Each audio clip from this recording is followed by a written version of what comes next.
Clerk, do you have quorum? Sergeant at Arms, kindly ring the quorum bell for 10 minutes.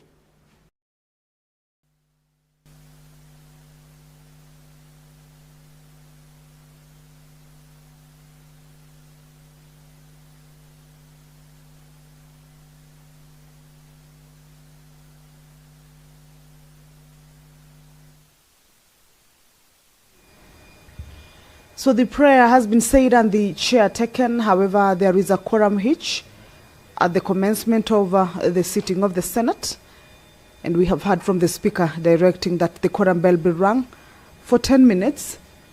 And this is as provided for in the House Standing Order, number 39 and 40. This is an allowance to the members of the Senate who are yet to get to the chambers to be able to haste in their steps and join their colleagues inside the chambers, and also enable the House attain that much needed quorum for the business that is lined up for consideration this morning to be able to be transacted. And we shall continue to take a look at the business that the senators will be transacting this morning. Being a Wednesday morning, as is that tradition, it is a sitting that is set aside for the cabinet secretaries to appear before the Senate and to be able to respond to a number of concerns that are usually forwarded to the ministries prior to the cabinet secretary appearance before the senators, of course, to be able to give a clear and comprehensive appearance before the senators, of course, to be able to give a clear and comprehensive response to the concerns or the matters that the senators raise with the ministry. So this morning, there is a full entry of questions. The cabinet secretary that is expected is the cabinet secretary for Interior and National Administration, Kipchumba Murkomen, and he will be the only cabinet secretary that the senators this morning have invited. But there are a number of questions, around 20 questions, that the cabinet secretary will be responding to if he is within the precincts of Parliament, and that will be later ushered into the chamber. The Senator for Kakamega County, Honorable Dr. Boni Halwale, will be asking or seeking to understand from the Cabinet Secretary on matters of investigations around the attack on Honorable Peter Salasia, the Member of Parliament for Mumias East constituency at Harambe Bukhaya Catholic Church in Mumias Town on the 12th of November, the year 2023. Also, the status of investigations regarding the violent altercation between rival groups at Bulimbo Primary School in Cholera Ward on 2nd December 2023 during the burial of the late Senator Godliver Nanjira Omondi, resulting in numerous injuries and significant damage to property. The member for Kakamega will also seek to understand from the Cabinet Secretary for Interior and National Planning on the status of investigation regarding the violent altercation between rival groups at Matungu constituency on 8th February 2025 during the burial of the late Chief Agostino Odongo, resulting in numerous injuries and significant damage to property. If you're just joining us, that the House is about to commence its business, just a quorum hitch, but we believe that more members will be able to make their way inside. We're looking at around 15 senators. This is as provided for in the House Standing Order number 39 for the House to be deemed to have quorated. However, with the quorum bell on, that means that the quorum has not been attained. This is the time that the leadership of both houses, that is the whips, are required to whip their members to make their way into the chamber to be able to join the others and enable the House attain that quorum for the business to commence. But I've just seen the majority whip for, or rather the majority whip, that is Honorable Boni Halwale inside the chamber, as well as whip from the minority side, Nairobi City County Senator Honorable Edwin Sifuna inside the chamber. So perhaps there are no members within the precincts, but of course once they get to Parliament, they will be able to make their way into the chamber. The Senator for Kisumu County, Honorable Professor Tom Ojenda, also has a question for the Cabinet Secretary for Interior and National Administration, and this is regarding the status update on the operationalization of Kanyakwar location in Kisumu East Constituency, Obunga sub-location in Kisumu Central Constituency, and Kabonyo Kanyagwal Division in Nyando Constituency, all in Kisumu County, and also provide timelines for the full operationalization of the said units. Regarding the same question, or in that line, the Senator will also be seeking to understand from the CS whether the ministry has engaged members of the local communities on their needs and concerns regarding the operationalization process, particularly relating to the location of the divisional headquarters of Kabonyo Kanyagwal. That is the Honorable Senator for Bomet, Wakili Hilary Sigei, who has just walked in. The House is looking to correct. That means it should have at least 15 senators, and if that quorum bell is still on, then that means the quorum has not yet been attained. The majority leader is trying to find out whether those present inside are enough to have quorated or not yet. And of course, if the quorum is raised, then we shall, without any further delay, hand you over to the business for you to follow. The Senator for Makueni County, Honorable Daniel Manzo, also has a question for the Cabinet Secretary, who has been invited to appear before the Senate this morning, Honorable Kipchumba Murkomen. His question revolves around the measures the government is implementing to address and reduce the increasing cases of abductions across the country, whether the government is conducting investigations to establish who is involved in these abductions, and if so, whether there are any individuals or groups that have been held accountable so far. Also on the same breath, the Senator will also want the Cabinet Secretary to explain if there are any measures that the government has put in place to support the psychological and mental recovery of abduction victims, and if there are any financial compensation being provided to the victims or their families. The House is about to commence its business. Currently is a 10-minute quorum bell, owing to the lack of quorum for the sitting to commence. That means that more members are needed to get to the chamber. We can see that the position that the Cabinet Secretary is, or rather will be taking, has already been set up, and just waiting for the Cabinet Secretary to be ushered in and take his position. And of course, once the House commences, then he will be invited to take the stand and respond to these questions that the senators forwarded to his ministry and are looking for responses to. The Senator for Nairobi City County, Honorable Funa, also has a question this morning for the Cabinet Secretary for Interior and National Administration, and this question is regarding the reasons why police officers are traveling across the country to Nairobi County for the National Police Service Promotion Board interviews are never facilitated with transport and accommodation, despite the interviews being part of official duties. Also, whether the Cabinet Secretary could explain the reasons for the delay in release of results of the National Police Service Promotion Board interviews that were conducted in Nairobi between 10th and 14th of February, the year 2025. Nominated Senator Honorable Shakila Abdallah will be asking the Cabinet Secretary for Interior and National Administration.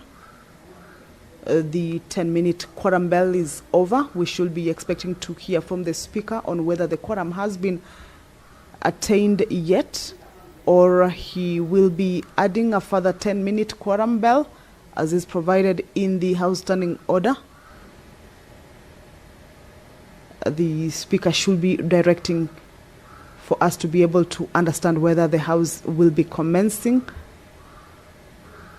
or there will be a further 10-minute quorum bell. Sergeant at Arms, ring the quorum bell for further 10 minutes.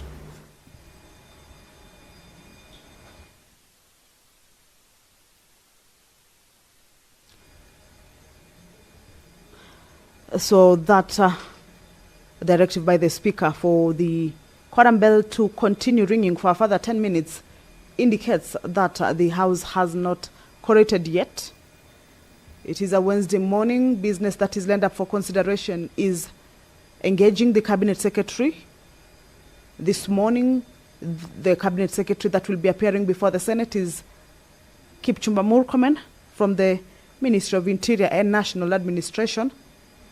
He will be the only Cabinet Secretary that the senators will be engaging this morning. But there is a full entry of questions from various senators.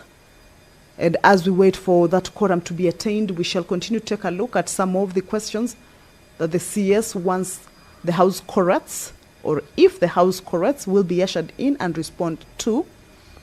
The nominated Senator, Honorable Shakila Abdallah, will be seeking to understand on when will the current ban on night travel for public service vehicles, that is PSVs, along the Lamu, Witu, Garsen Road, which was imposed in July 2014 to curb terrorist attack, will be lifted.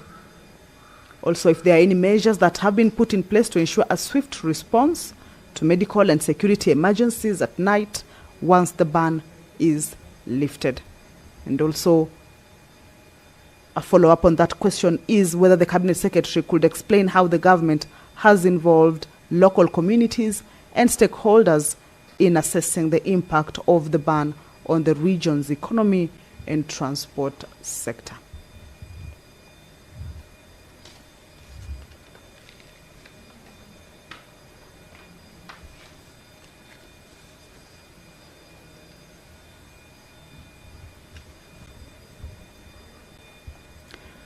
This morning, the House is facing a quorum hitch.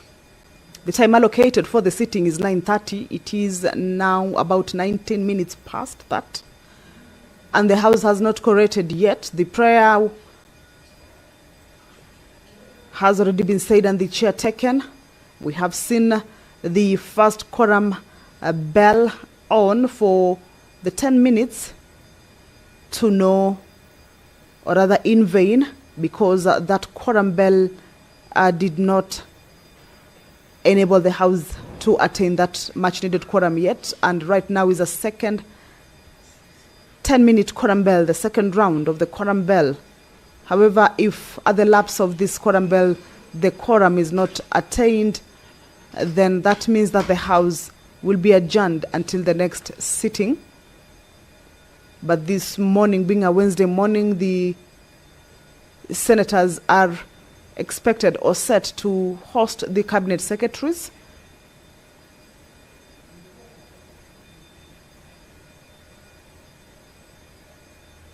This morning, only one Cabinet Secretary has been invited. That means if the quorum is not raised and the House is adjourned, then the business that is lined up for consideration this morning will not be able to be transacted. Remember, there have been incidences where the senators have invited Cabinet Secretaries but have failed to show up. But this morning, if the Senate does not quorate for it to be able to commence and carry on with the business, then that means that fault will be on them, that they have failed to quorate.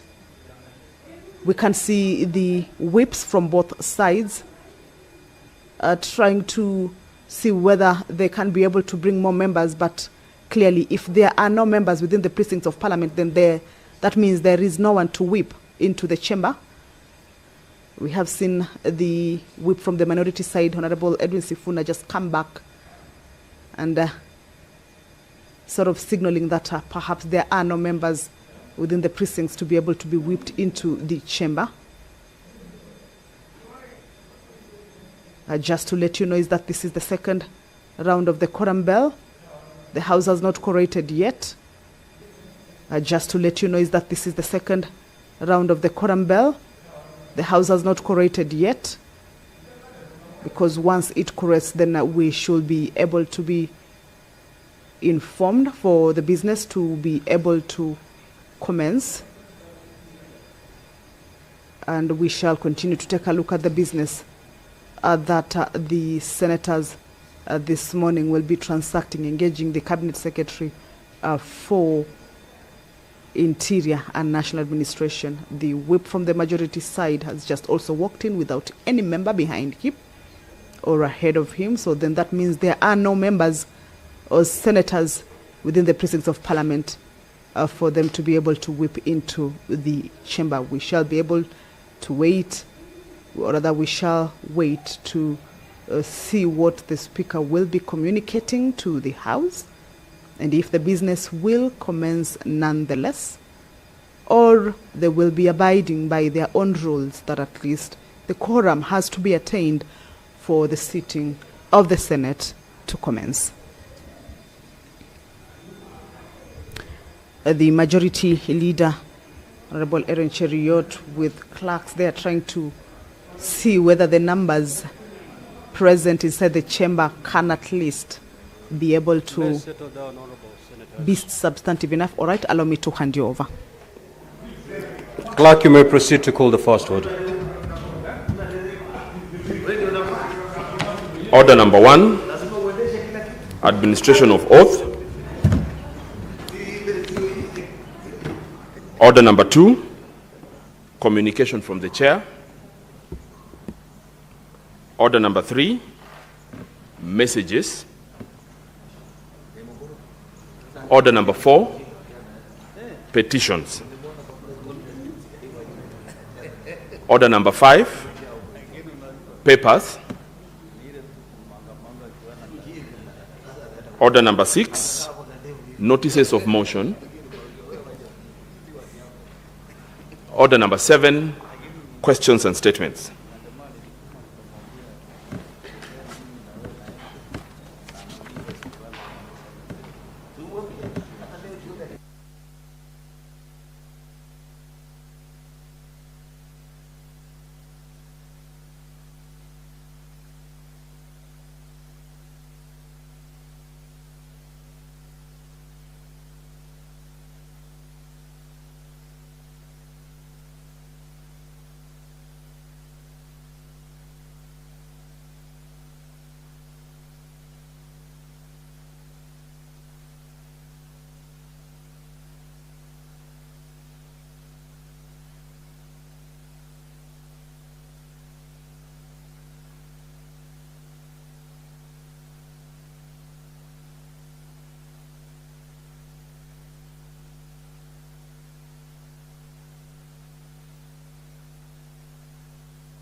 Now, honorable senators, we are expecting the CS in charge of Interior, who has 21 questions to respond to this morning. While we wait for the CS to be ushered in the chamber, we will proceed to order number 10. Thereafter, we will resume the natural flow as contained in the order paper. Clerk, proceed to call that order.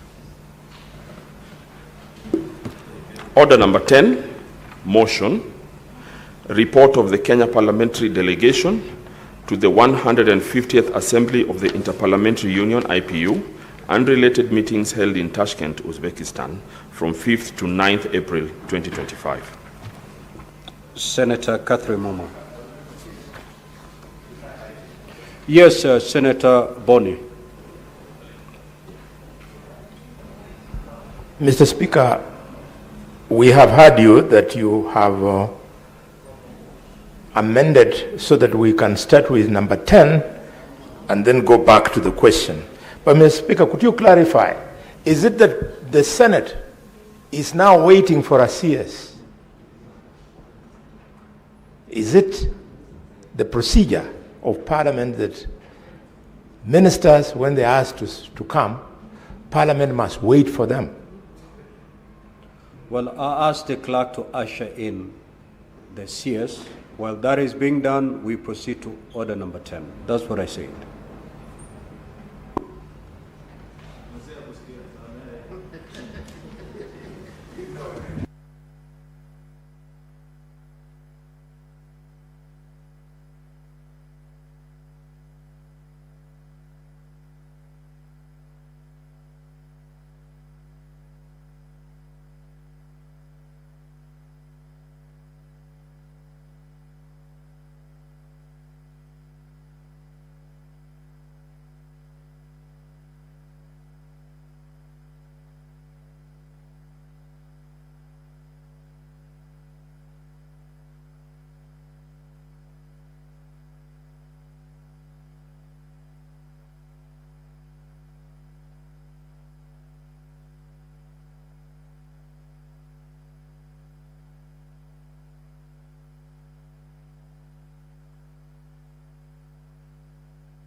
Honorable Speaker, I wish to move that the Senate notes the report of the Kenya Parliamentary Delegation to the 150th Assembly of the Interparliamentary Union and related meetings held in Tashkent, Uzbekistan from 5th to 9th April 2025, laid on the table of the Senate on Wednesday, 8th October 2025. Honorable Speaker, this assembly, the IPU, the 150th Assembly of IPU was held in Tashkent. Honorable Senators, a very beautiful country, Uzbekistan. When we were going, we didn't know what this is all about, but Tashkent is one of the most beautiful cities that we went to in a very well organized meeting, and the debate focused on the overall theme of parliamentary action for social development and justice, and provided parliamentarians an opportunity to discuss topical issues including poverty reduction, decent work, social integration, increased participation of the population in decision making, among other issues. A number of resolutions were adopted, and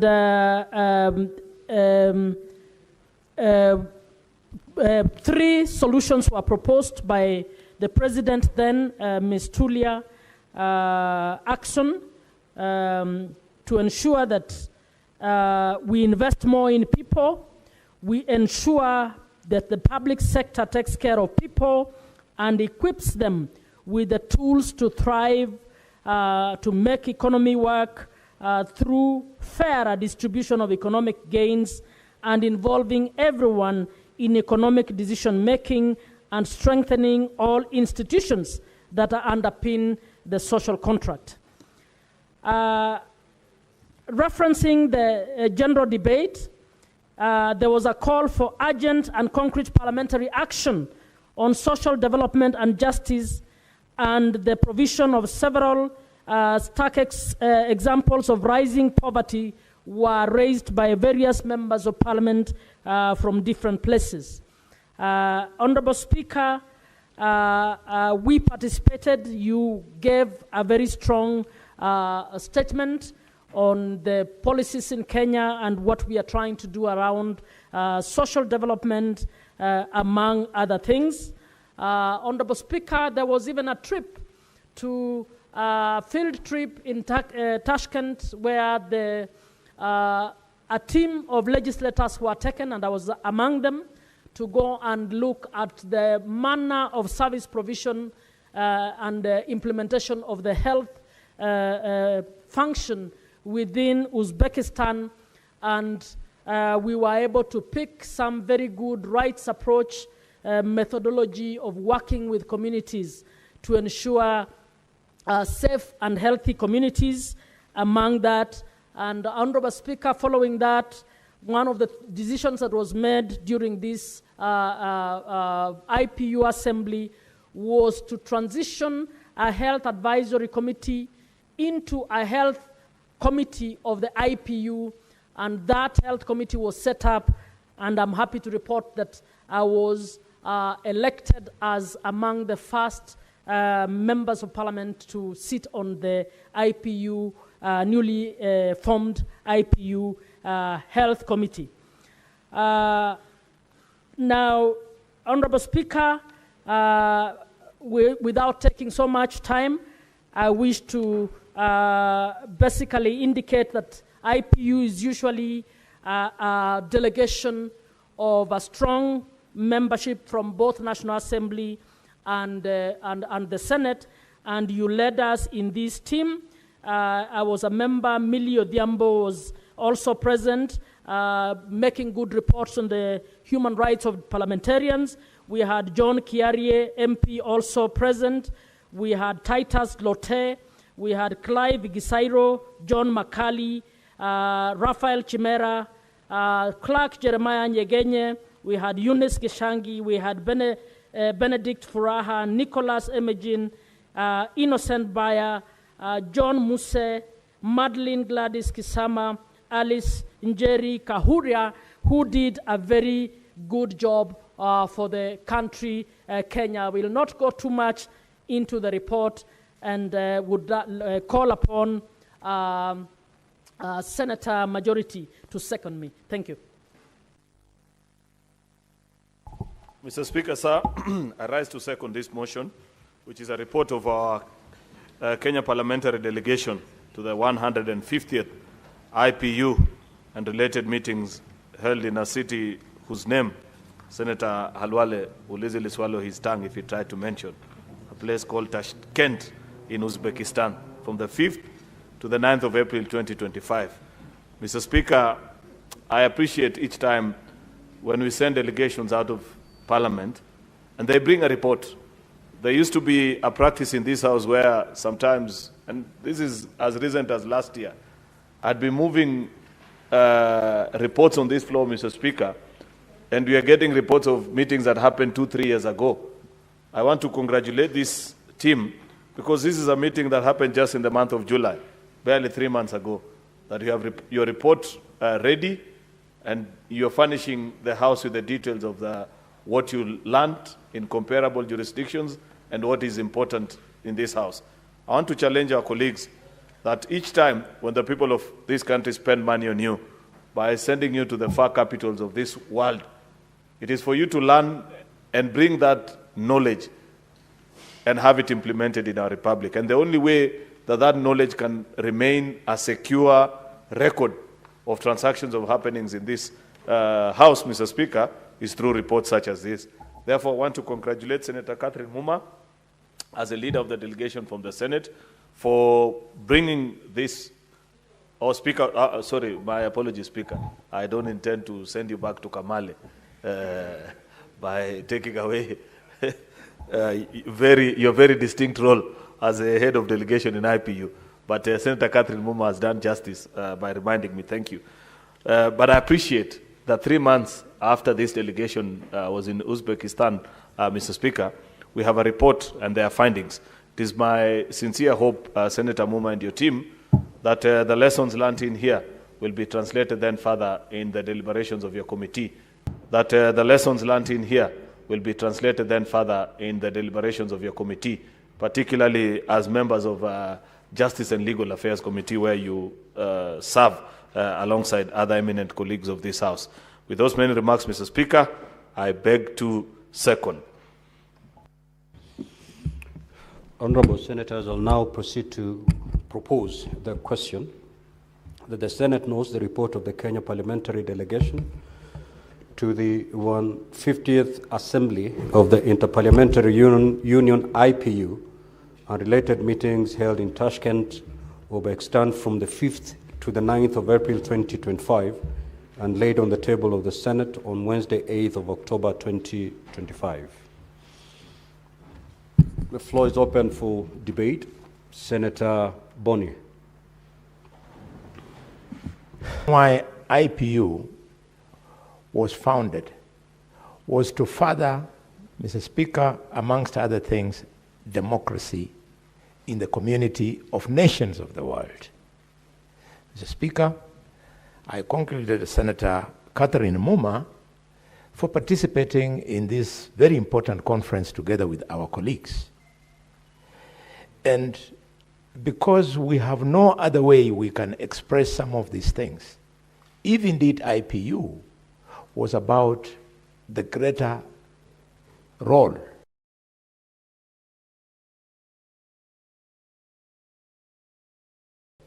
of democratizing within communities of the world, I urge the IPU to up their game, to find the strength to speak to African leaders.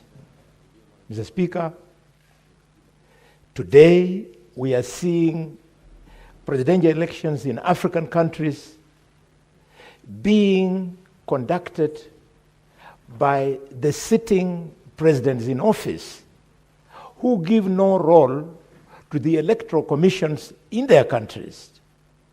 In the process, Mr. Speaker, their opponents are locked out of the race, their opponents are arrested, their opponents are detained, their opponents are abducted, their opponents are even killed, Mr. Speaker. The IPU must take over the role of the African Union, because the African Union, instead of speaking to this, they are busy congratulating their colleagues. The African Union has now become a talk shop, a special club for African presidents to protect each other. Mr. Speaker, we know of recent elections in Africa where senior African politicians have witnessed elections in their countries from prison, charged with treason, Mr. Speaker. Mr. Speaker, we know of African countries where thousands of citizens have been killed. We know of African countries where Kenyans are being harassed in their hotels, in their businesses, in those countries, because they are being suspected to be the ones who are responsible for the unrest. Africans should know that Kenyans are very hard-working people. When they go to their countries, they are looking for business. They are not going there to play politics. I would like, at least as far as Kenya is concerned, our government to protect Kenyan citizens in such a countries where they are currently being harassed, Mr. Speaker. Mr. Speaker,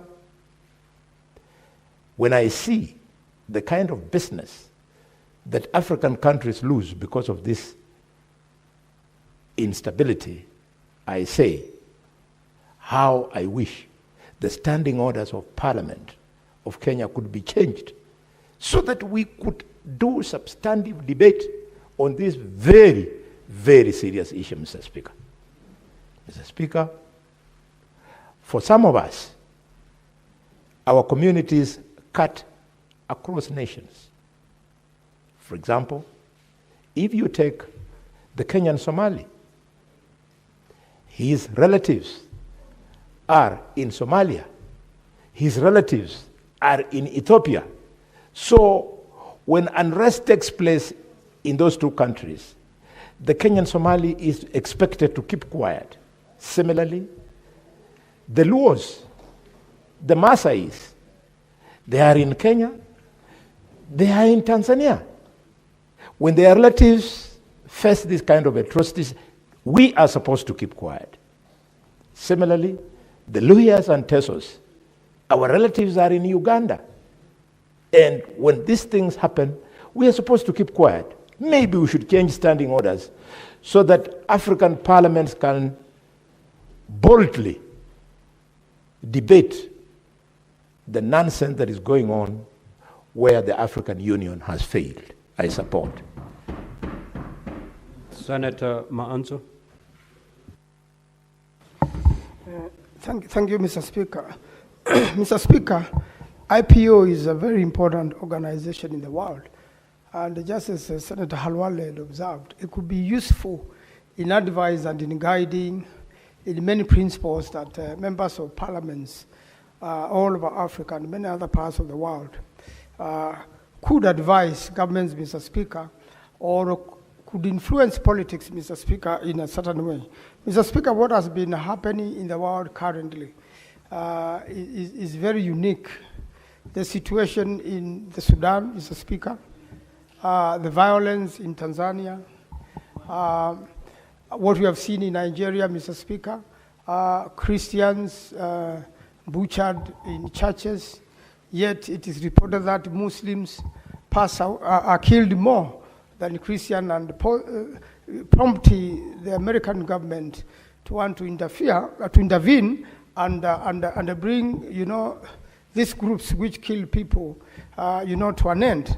Mr. Speaker, IPU could help resolve these matters. I believe all these countries, their members of parliament attend IPU, and part of bringing peace into the world or giving suggestions and influencing politics of the world, Mr. Speaker, for the betterment of it, is that sharing and experiences and the best practices, Mr. Speaker, could improve the situation. I believe the best practices of politics could make the world better, because, Mr. Speaker, it seems the world is led by politicians. Politicians influence what happens in many situations. I've seen the report of observers, and part of our members of parliament went to observe elections in Tanzania, Mr. Speaker.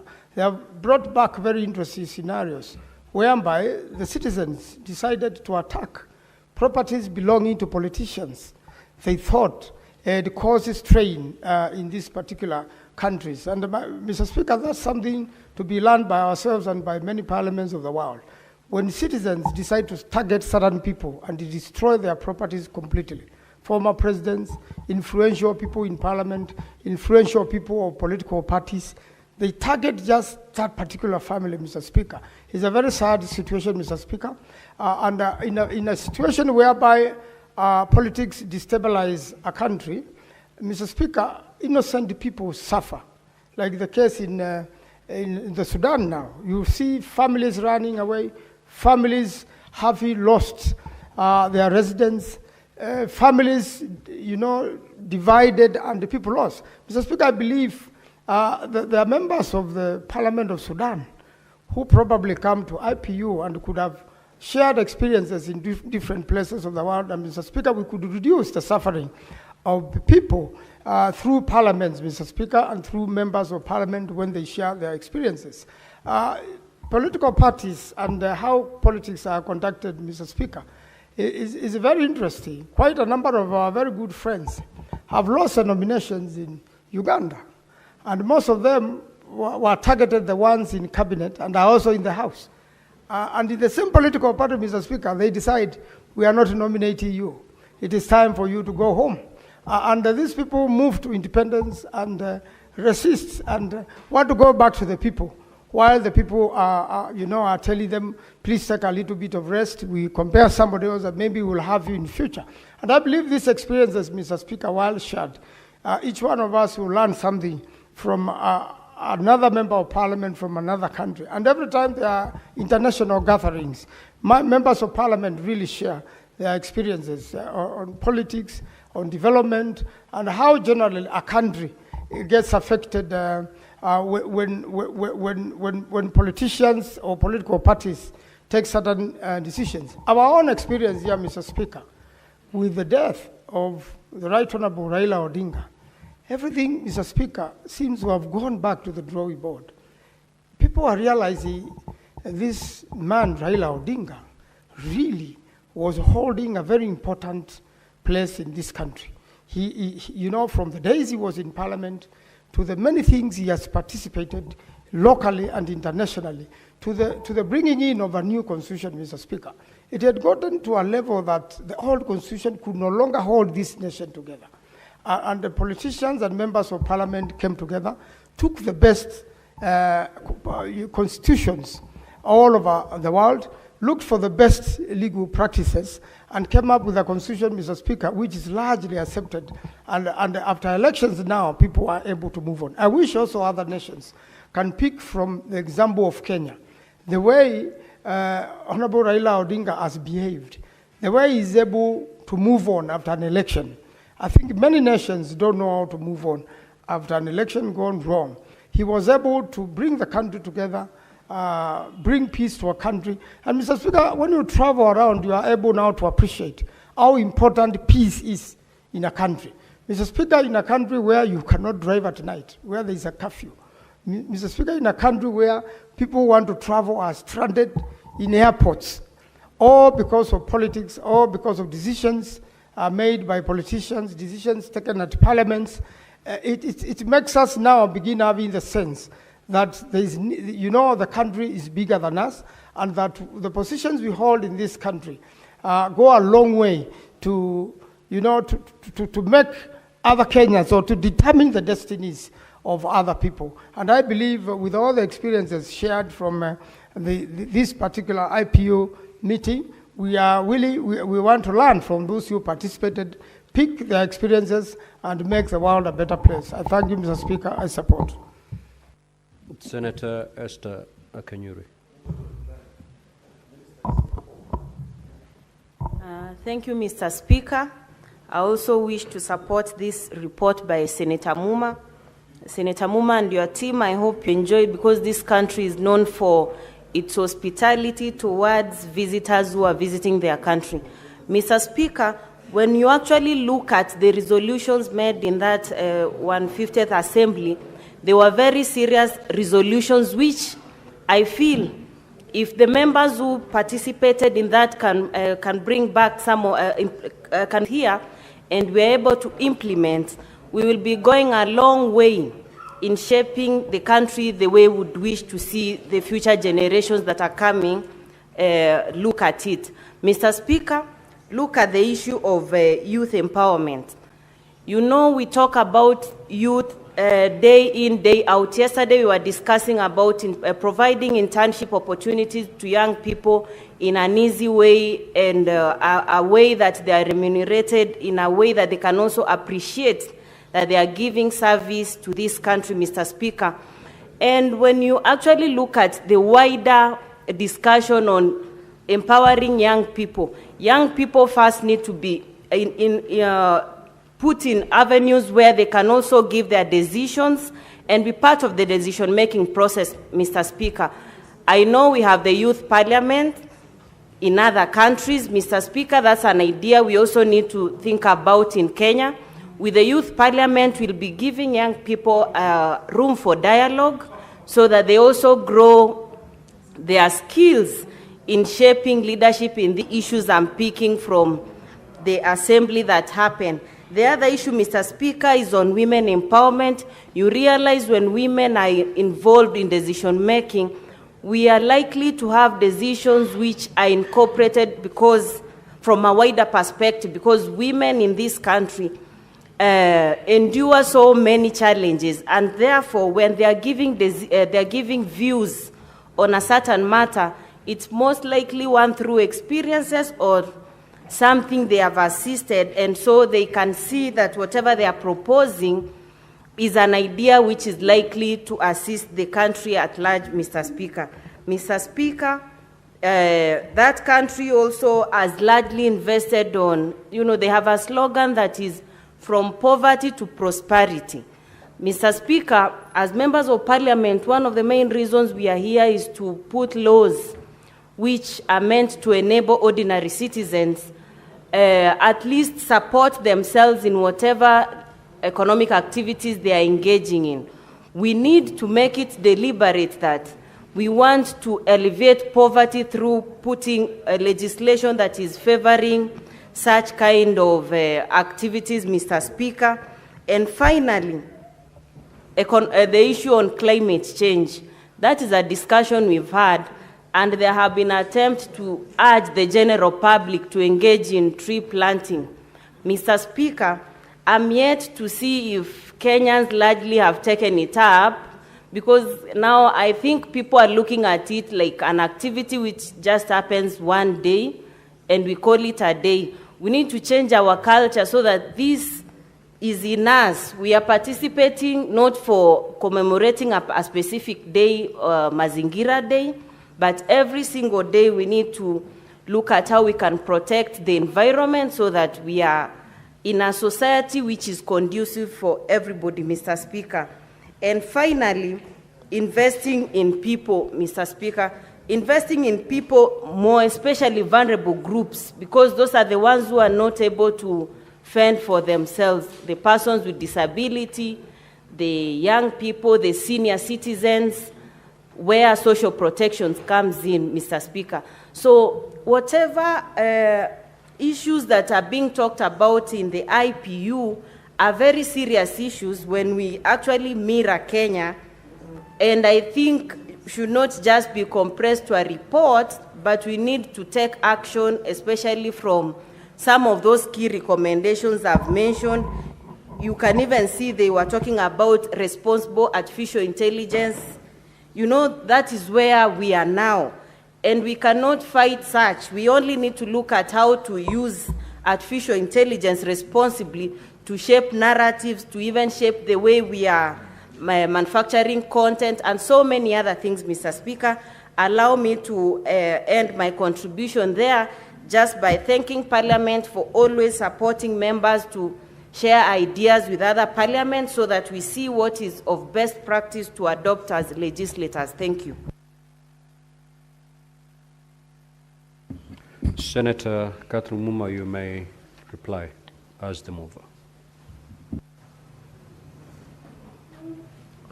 Mr. Speaker, I wish to reply. First, to thank colleagues who have contributed to this motion, and to inform you that this is one of the forums that I have attended and witnessed a serious commitment by the delegation that goes to this forum. So much so that at every assembly of this forum, they look for a Kenyan when there is an opportunity in any of the coming teams to be elected, because we sit in those meetings, we contribute seriously, and we come back as SCU, as you put it. When we come back, we try and put some of those things in play.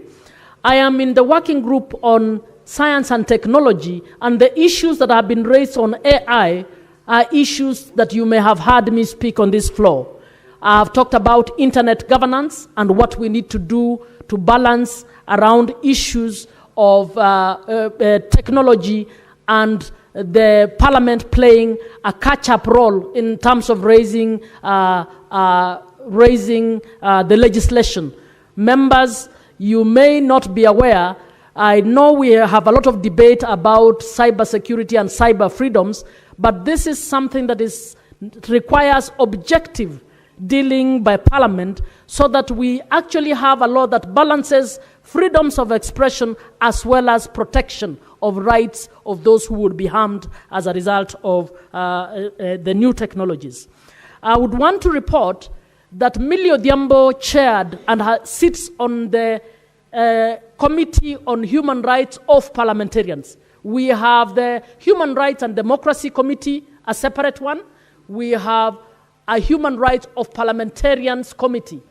That committee receives petitions and investigates violations of rights of political opponents, and it has done a sterling job, always reports investigates and reports very objectively and has actually come up with indictments on some of these issues.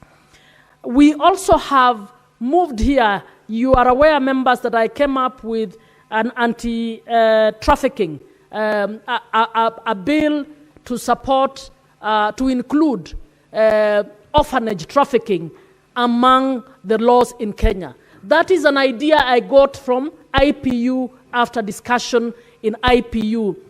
And Honorable Speaker, I'll be asking, once it went to National Assembly, they actually, for some reason or other, treated it as if it's not a bill that should be passing through the Senate. So I'll be speaking to you to see whether we can appeal that decision so that we are able to process that law.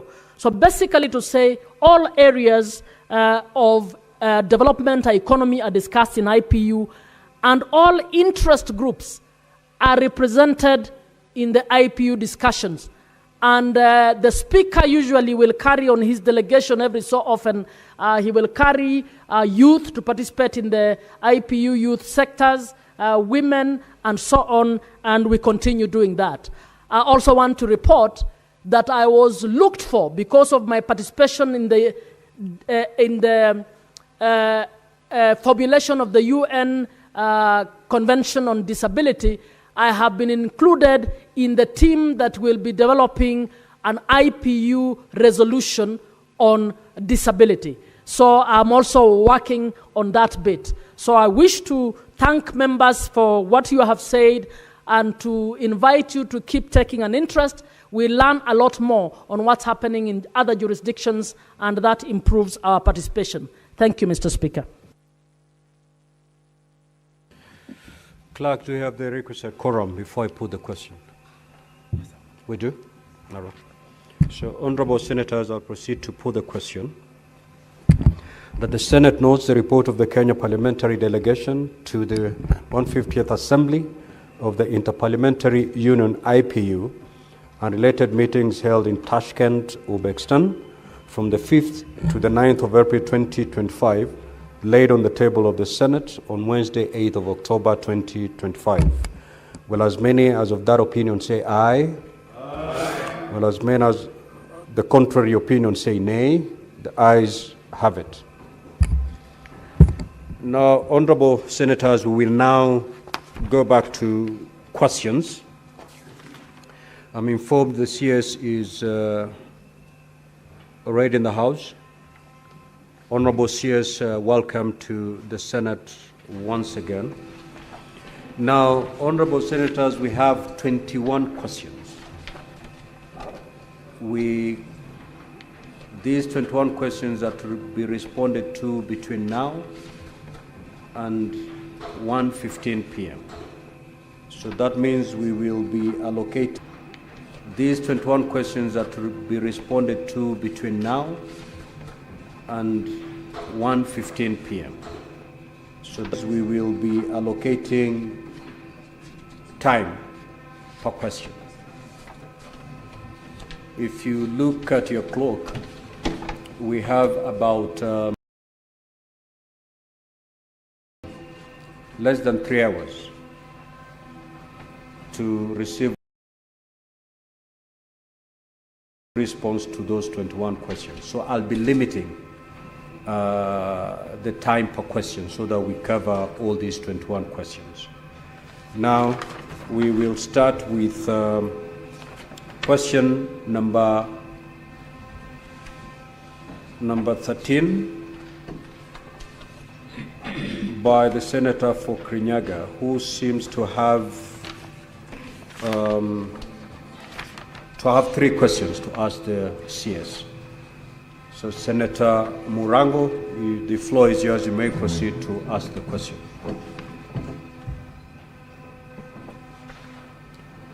So those 3 questions are dropped. Senator for Kakamega, Senator Boni.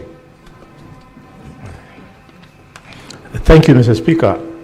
Mr. Speaker, before I ask my question, allow me to extend my condolences to the wife of J.M. Kariuki, Mama Terry Kariuki, who has passed on, and request the minister that because of the unique history of Josiah Mwangi Kariuki in this country, the state should remember that his wife is dead.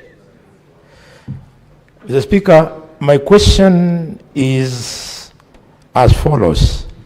What is the status of investigations into the attack on Honorable Peter Salasia, MP, Member of Parliament from Mumias East constituency, at Harambe in Bukhaya Catholic Church in Mumias Town on 12th of November 2023? 2. Violent altercation between rival groups at Bulimbo Primary School in Cholera Ward on 2nd December 2023 during the burial of the late Senator Godliver Nangira Omondi that resulted in numerous injuries and significant damage to property. 3. The altercation between His Excellency the Honorable Fernandez Barasa, Governor of Kakamega, and the Honorable Elsie Muhanda, MP, Woman Representative for Kakamega, at a public function in Eregi area in a Kolomani constituency on the 17th of November 2024, which sparked tension amongst residents of the county. And 4, violent altercation between rival groups at Matungu constituency on the 8th of February 2025 during the burial of the late Chief Agostino Odongo, resulting in numerous injuries and significant damage to property. And could the Cabinet Secretary disclose the identities of the perpetrators and financiers or sponsors of these acts of violence and explain why they have not been arrested and arraigned in court? What's more, could the Cabinet Secretary tell us what the government is doing to address the rise in such incidents of violence and guarantee security at public functions, particularly those attended by politicians? I thank you. Honorable CS, you may proceed to respond.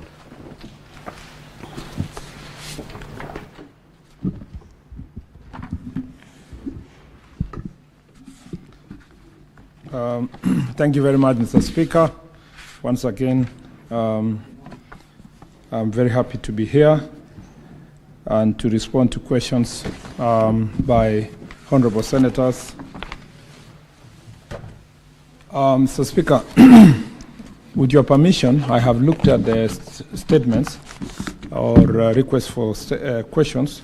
And so, with your permission, Mr. Speaker, if you may allow me 3 minutes to do an introductory overview of the issues that touch on policy issues, so that when I answer directly, I will just focus on the incidences, specific incidences for every county and for every senator. Mr. Speaker, it's again my singular honor to appear before this August House to shed light on issues that members have asked us on behalf of the people of Kenya. By doing so, we remain accountable and transparent in our operations, policies, and decisions as demanded by the Article 153(3) of the Constitution. In our actions and undertaking, fidelity to the Constitution is always guiding principle. The country is calm, peaceful, and stable. Over the past 7 months, however, we have faced sporadic issues of infiltration of peaceful demonstrations, banditry, land disputes, and resource conflicts. We have also faced service delivery challenges attributable to budgetary shortfalls. The prevalence of these challenges in the wider society are reflected by the questions the honorable senators have been seeking clarification in the past few months. One of the security issues that has captured the attention of the public lately is the violence perpetrated by border or through border operators, especially torching of vehicles in road traffic accidents. This is the very issue that has been raised by Senator of Tharaka Nithi and Senator Mwenda Kataya. Mr. Speaker, as you may be aware, we have just returned from our 47 counties tour under the Jukwaa la Usalama banner, where we engage members of the public and security stakeholders on security issues and service delivery challenges at the grassroots. The forum revealed concerns that criminal elements have infiltrated the border sector across the country. It's a complaint in almost every county, Mr. Speaker. The issue is particularly prevalent in Western, Nyanza, and Nairobi counties. The border sector remains a vital pillar of Kenya's transport economy, providing employment and livelihood for thousands of youths nationwide. However, its rapid growth with minimal regulation has led to disorder, lawlessness, and rising insecurity associated with unregistered and unidentified riders. I think it's Senator Bondi Kalwale who has been working on something also on the same subject. To ensure the sector contributes optimally to the economy, while at the same time preserving law and order, we are working with NTSA and county governments to ensure all operators are registered under SACCOs and assigned the operation areas. The leadership of the SACCO will in return enforce discipline and report rogue operators to the authorities. We are also exploring modalities of incorporating the leaders into community policing to enhance responsibility and aid in intelligence gathering. Criminal elements who masquerade as border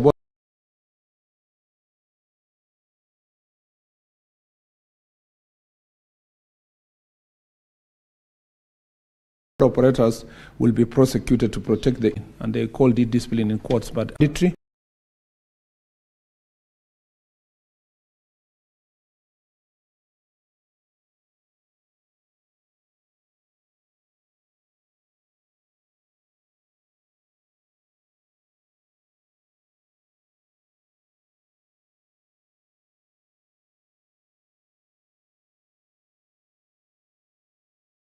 And livestock theft across the north are coexisting peacefully. And in Crimon in Laikipia County will further enhance the fight against the banditry, cattle rustling, and illegal arms movement in Samburu, Baringo, and Laikipia counties. These gains were realized through intelligence-led, targeted operations and close coordination among security agencies. Building on this development, we have entered a new phase focused on rehabilitation. In July 2025, I extended an olive branch for voluntary surrender of illegal firearms, leading to the recovery of 600 weapons and the surrender of several notorious bandits. The minister has also initiated empowerment and reintegration program for the reformed bandits, offering education, skills training, and alternative livelihoods to them. This approach, coupled with development projects spearheaded by the government of President William, offering education, skills training, and alternative livelihoods to them. This approach, coupled with development projects spearheaded by the government of President William Ruto, is transforming the North Rift and ensuring we are on the path to lasting peace and prosperity. In the Upper Eastern, the northern part of the Meru County, especially Igembe North, Mutwati, Igembe Central, Tigania East, Tigania West, Buru East, and Buru West sub-counties, they have a long time experience. They have had a long time experiences of banditry and cattle rustling. Following the deployment of additional security personnel and equipment in the last 2 years, the challenges have been largely contained, except of a few challenges here and there. To sustain the gains and eliminate threats in the long term, we are enhancing the role of national police reservists, constructing security roads, and engaging communities for better management of grazing rights, grazing and water rights. Mr. Speaker, in our urban areas, we have dismantled organized criminal gangs such as Panga Boys, Wakaliwao, Confirm, Gaza, 42 Brothers, among others, and who had terrorized the residents through mugging, extortion, and drug trafficking. Through multi-agency intelligence-driven operations, these networks have been disrupted, their leaders apprehended, the law and order restored in cities like Mombasa, Nakuru, and Kisumu. Working with local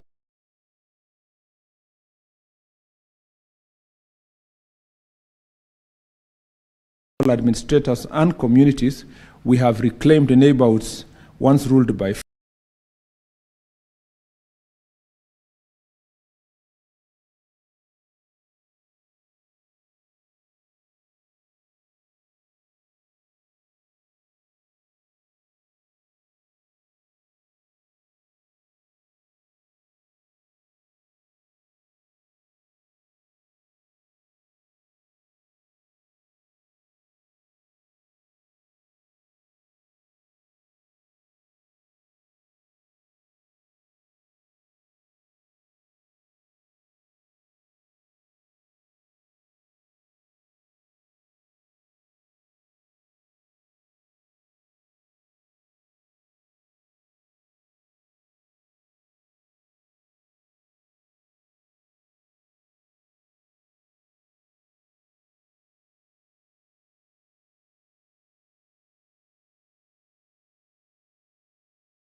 fear.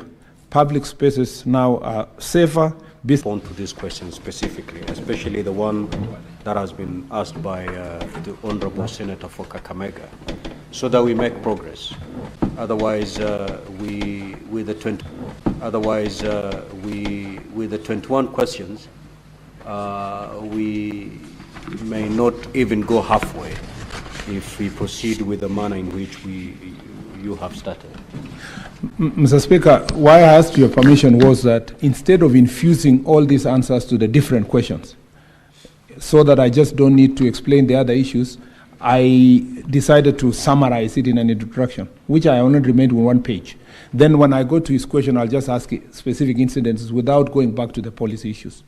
So you're saying I have only 1 page. Your statement is a response to all the policy issues across all the questions, Mr. Speaker. And I have only 1 page to go, and then I go to the specific questions. So, Mr. Speaker, where was I? So, yes, the minister has also accelerated. No, I was almost here. These modernization plans include the introductions of digital occurrence book systems, installation of CCTV cameras within and around police facilities, and the integration of data management systems to enhance transparency, accountability, and real-time coordination in police operations. Following the Jukwaa la Usalama engagements, we have set in motion reforms in our institutions, particularly the National Police Reserves, Police Service. We have also developed a policy framework on transfers and promotions, ensuring that no police officer serves in the same station for more than 3 years to enhance accountability and professionalism. More reforms are underway, Mr. Speaker, touching on welfare, resource allocation, adequate fuel allocation, improved mobility, continuous capacity building, and modernization of police infrastructure. We are also at the advanced stage in the development of model police station in a bid to strengthen service delivery. In the same spirit, we have rolled out comprehensive reforms within the National Government Administration Office framework. An elaborate scheme of service has been developed to guarantee career progression, supported by structured training and retaining programs to enhance administrative competence and leadership in all levels. This year alone, we have trained 8,073 chiefs and assistant chiefs in induction, paralegal, and security management courses.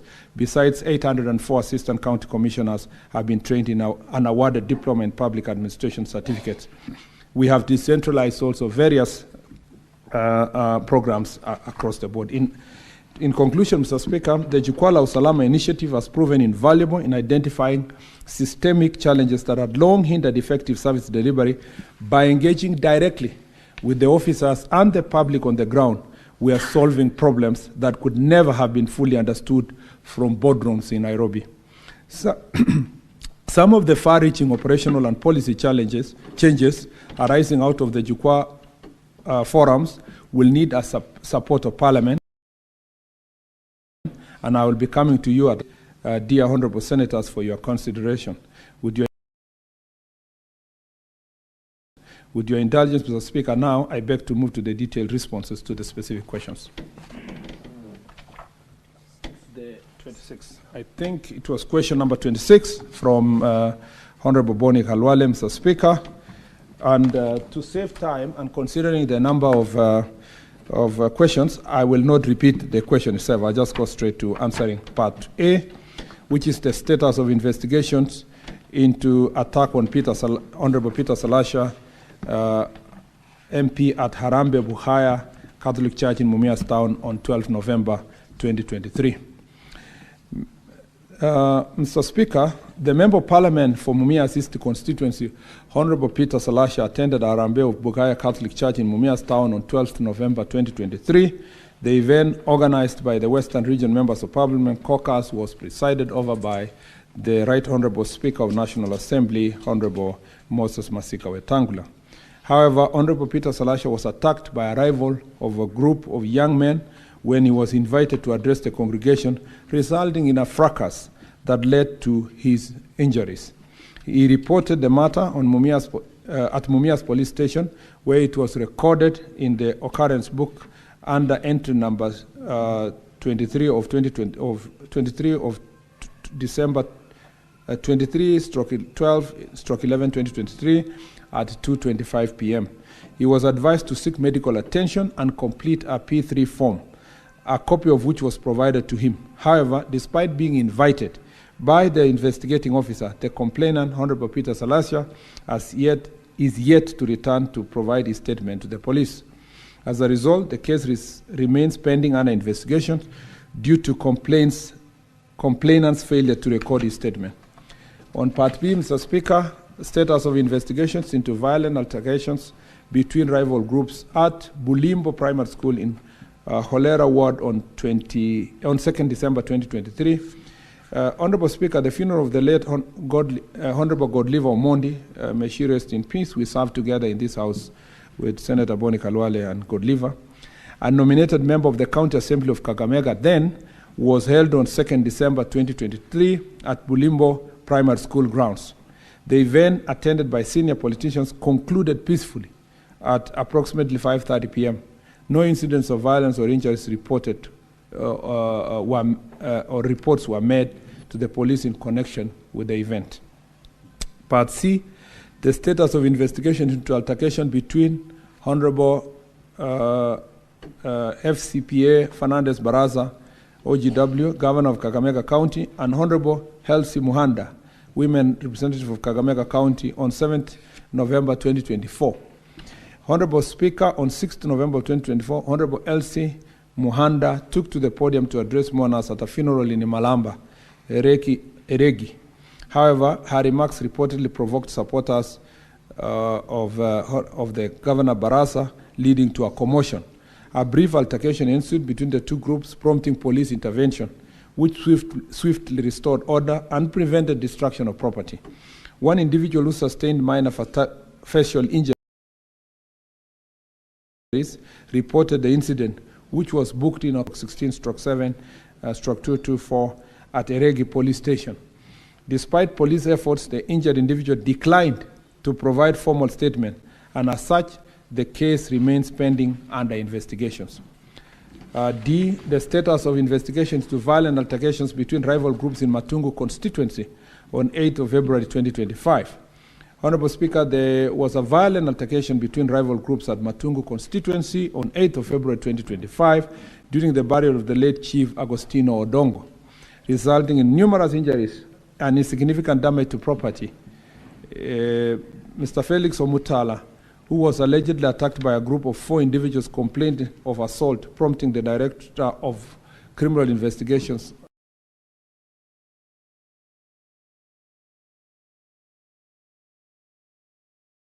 officers from Mumias West to commence investigations. One assassin was arrested and arraigned in court under the file number 925/3025. The other 3 suspects were still tracked by the police for arrest and subsequent arraignment in court. Additionally, inquiry file number 01/2025 was opened at Kakamega County DCI headquarters regarding offenses committed during the burial. The file has been forwarded to ODPP for review and further action. In fact, Mr. Speaker, let me say this, that it was as a result of this funeral that I addressed the country on this behavior of using goons in public functions. And, Mr. Speaker, the resolution we made in Kakamega during the Chukwala Usalama was that Western region, particularly Kakamega County, needed more attention of the DCI officers in apprehending and arresting these characters. Mr. Speaker, because of the efforts we put in place from February, that's the kind of incidences such as the one that happened in Matungu, Mr. Speaker, have come down in Kakamega generally, and particularly in Mumias area, where the public meetings have been impossible to contain because of the kind of violent mobilization that political leaders engage in.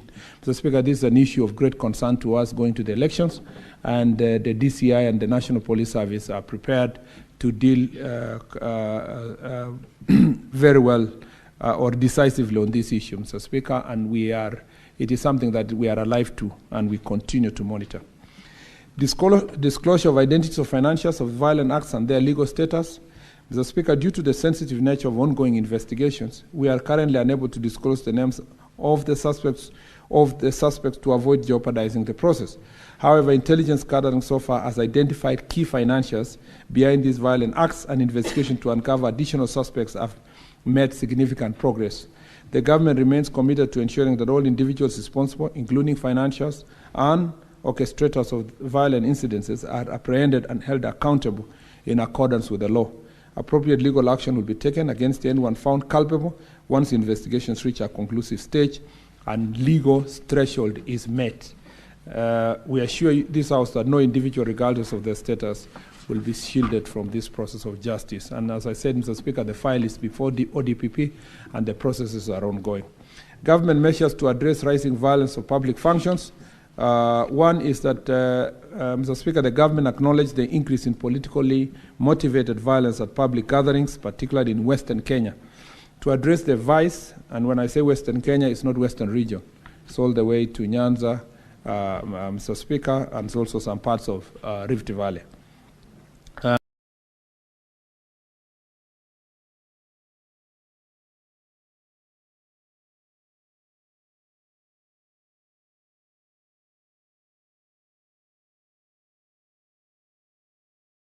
Mr. Speaker, to address the vice, the following measures have been implemented at public gatherings to prevent violence and ensure public safety. In addition to uniformed officers, undercover teams are discreetly stationed within crowds to gather intelligence, monitor activities, and identify individuals inciting unrest. Well, we may be doing this, Mr. Speaker, but there is not enough police officers in this country to be monitoring every public function, every funeral, every church arambe, every public function that happens. So it's important that we deal with the key perpetrators so that we can, Mr. Speaker, stem this rise of criminal activities during public functions. Strict legal action, investigations to suspects, including politicians accused of inciting violence, are at advanced stage. Appropriate legal action will be taken against individuals found guilty of orchestrating such incidents. Public awareness and preventive measures. The government is working with community leaders, political parties, and law enforcement agencies to promote peaceful coexistence and de-escalate tensions at public events. Lastly, Mr. Speaker, the government remains committed to ensuring that the safety of all citizens and holding perpetrators of violence are accountable. We continue to work closely with law enforcement agencies, intelligence units, and community stakeholders to mitigate politically instigated violence and uphold the rule of law. I thank you, Mr. Speaker. Honorable Boni, do you have any supplementary question? Yes, Mr. Speaker. Mrs. Cut out for him. As a former colleague in this House, I believe the minister wants to succeed, and we're going to support him.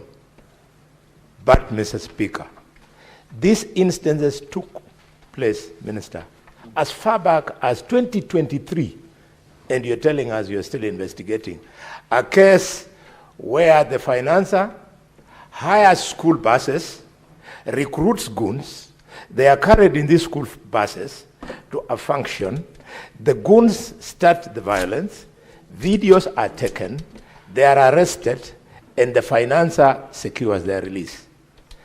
For information, Mr. Speaker, the financer is the governor of Kakamega. Why is the government shielding a criminal who is promoting this violence?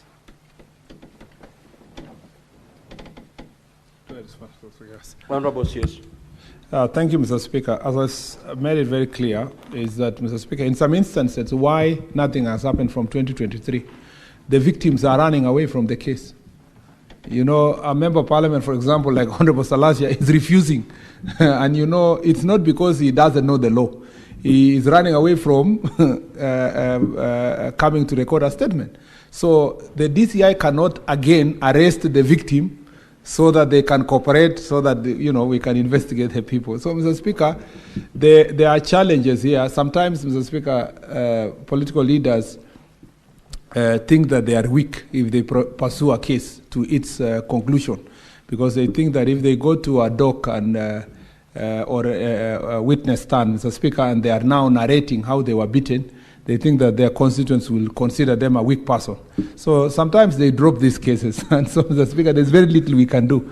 However, I agree with Honorable Boli Kalwale that our work is cut out. And it's unfortunate that leaders who we expect to assist us to de-escalate acts of violence are the ones who are organizing, Mr. Speaker. They are goons and you know, the so-called bouncers, Mr. Speaker, to public functions, making it very difficult. You know, when we were in the Jukwala Usalama in Kakamega, the county security team are saying they dread when they hear that there is a high-profile funeral by maybe a senior person like the chief that happened in the former chief that happened in Matungu, because they know that that weekend will be very difficult in terms of deploying so many officers to one function.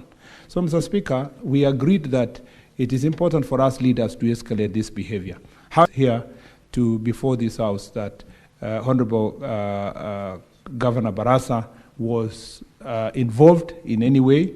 Mr. Speaker, as the DCI said that the investigations are still ongoing, we'll stand with that. And Mr. Speaker, you know, you must take it, you must take, when Honorable Boni Kalwale mentions the name of his own governor, you must take it with a pinch of salt, Mr. Speaker, because just like his governor, Honorable Boni Kalwale is also fighting to be a governor in Kakamega. So we take his statement with a pinch of salt. Thank you, Mr. Speaker. Senator Fomeru, you may proceed to ask question number 072.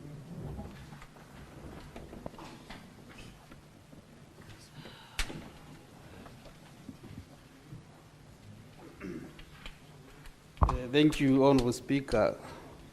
I ask Amir to ask question number 072 to the Cabinet Secretary for Interior and National Administration.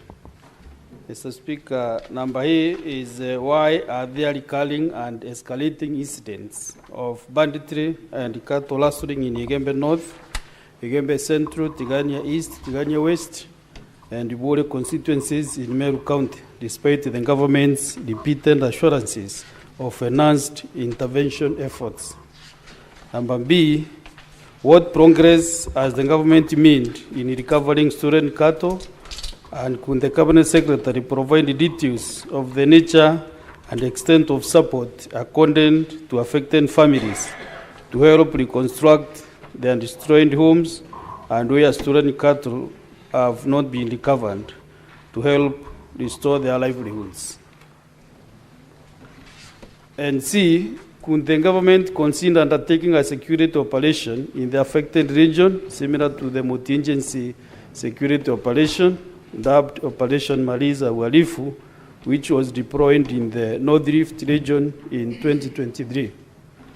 And the last, D, could the government also consider establishing multidisciplinary security operating bases in the affected region to deter such criminal activities? Thank you, Honourable Speaker.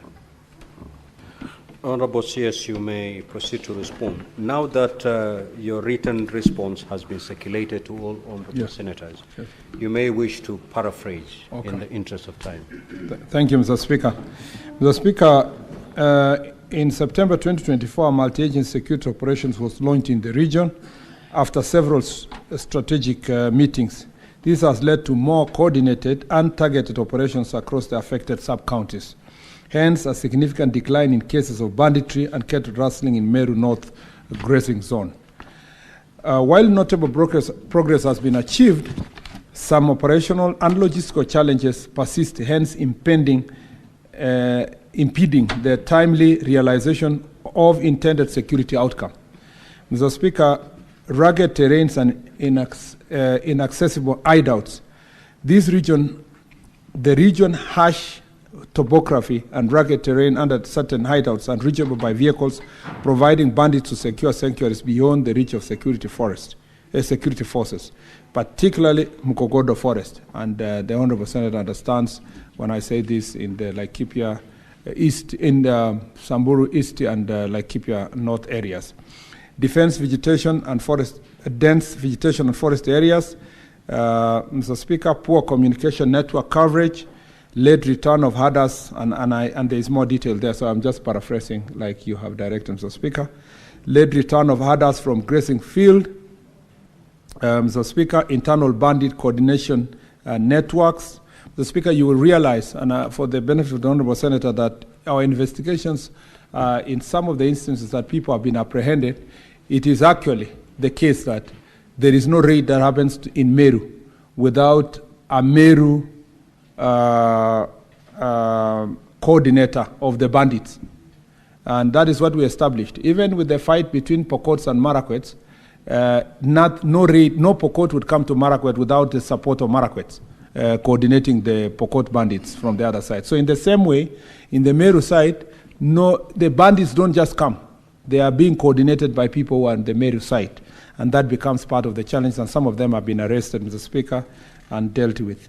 Complicity by herders through delayed reporting. This is another challenge which I want the Honourable Senator to know, that most of the herders in that part of the Meru, they are not, the owners of the livestock are not there. So they by the time they're reporting, they come and report, 2-3 days later about incidents, Mr. Speaker. Herding in isolation, again, there was an agreement that we need to herd in a particular organized group so that we can protect the people from that area. So those are some of the challenges that we face in this corner. On part 2, Mr. Speaker, a multi-agency team is executing Operation Maliza Uhalifu, which is a security initiative aimed at flushing out of bandits and dismantle criminal networks. The multi-agency security team have been able to conduct intensified patrols, surveillance, and quick reaction within the Meru Northern Grazing Zone, which have resulted in successful recovery of stolen livestock, as outlined below. The Speaker, I'll just mention a few incidents. Of 3rd August 2024, 41 heads of cattle were recovered. Mr. Speaker, on 14th August 2024, 40 heads of cattle were recovered. On 4th April 2025, 7 goats were recovered, and the areas are listed there. On 7th April 2025, this year, Mr. Speaker, 87 herds of cattle, 23 goats, and 6 donkeys, which had been stolen, were recovered. All of them, all the incidents that I've read, the recovery is 100%. On 13th of April 2025, bandits are raided a place in Amayantala area in Mutwati and stole 120 herd of cattle, and they were all recovered. On 23rd of April 2025, Mr. Speaker, 23 herd of cattle were stolen at Ruanga, and 11 herd of cattle were recovered, and footprints, the rest were still being traced. 12 were still being sought. Mr. Speaker, whether the government will consider undertaking security operations, the government has launched coordinated multi-agency security operations, coded name Operation Furusha Wezi wa Mifugo, targeting Meru and Isiolo counties. The operation is specifically designed to combat banditry and livestock theft across northern grazing zones of Meru and the adjacent areas of Isiolo.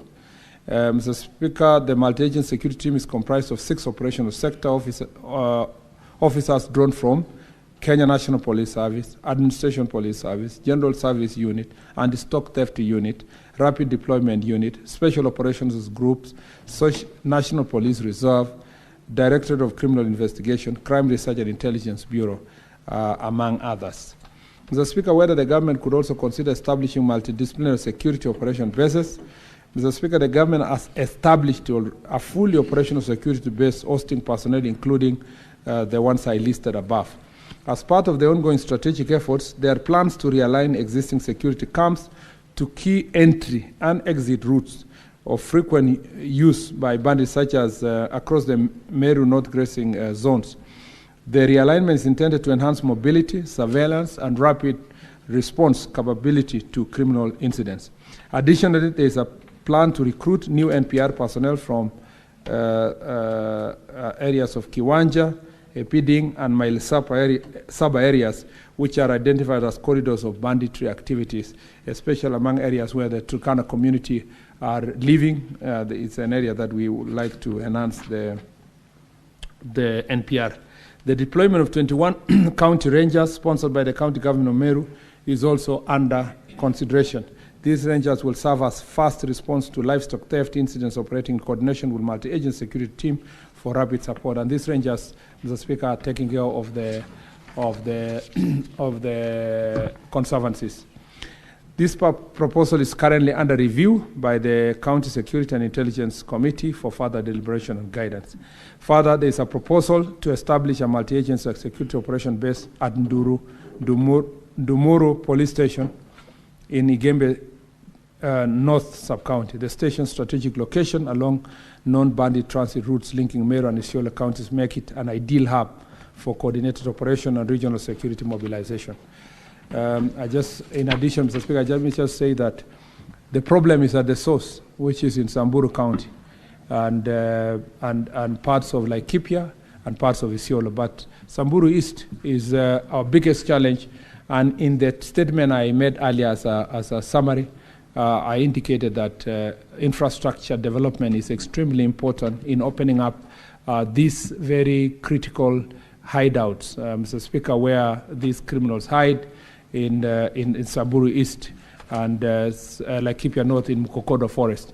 That way, the National Security Council has directed that the Ministry of Roads, working with the Ministry of Interior, should set aside resources to open up this area so that it's accessible for security operations. I thank you, Mr. Speaker. Senator for Meru, do you have any supplementary questions?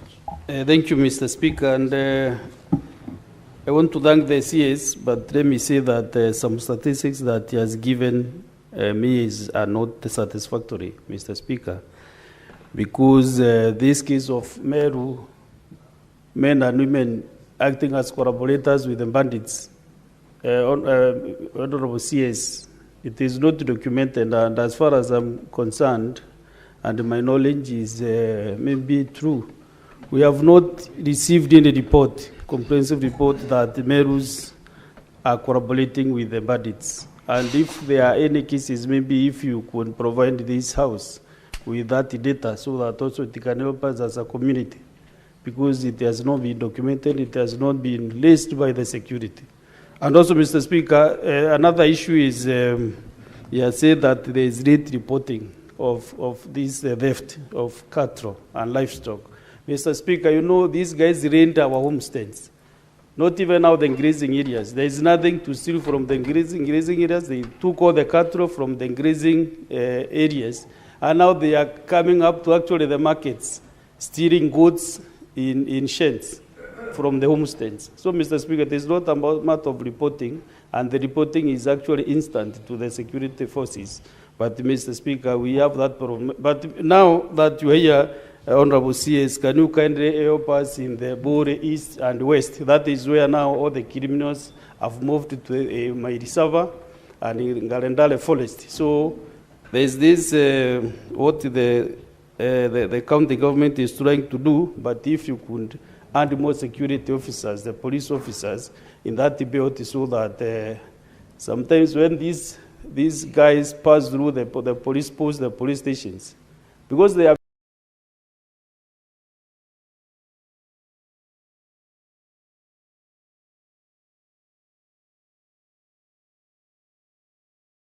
very few in the stations, they are scaries.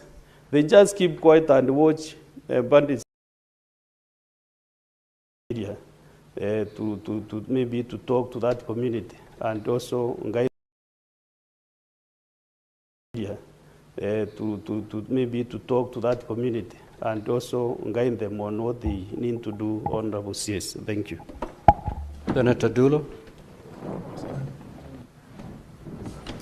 Thank you, Chair, Mr. Speaker. Waziri, thank you very much for your presentation.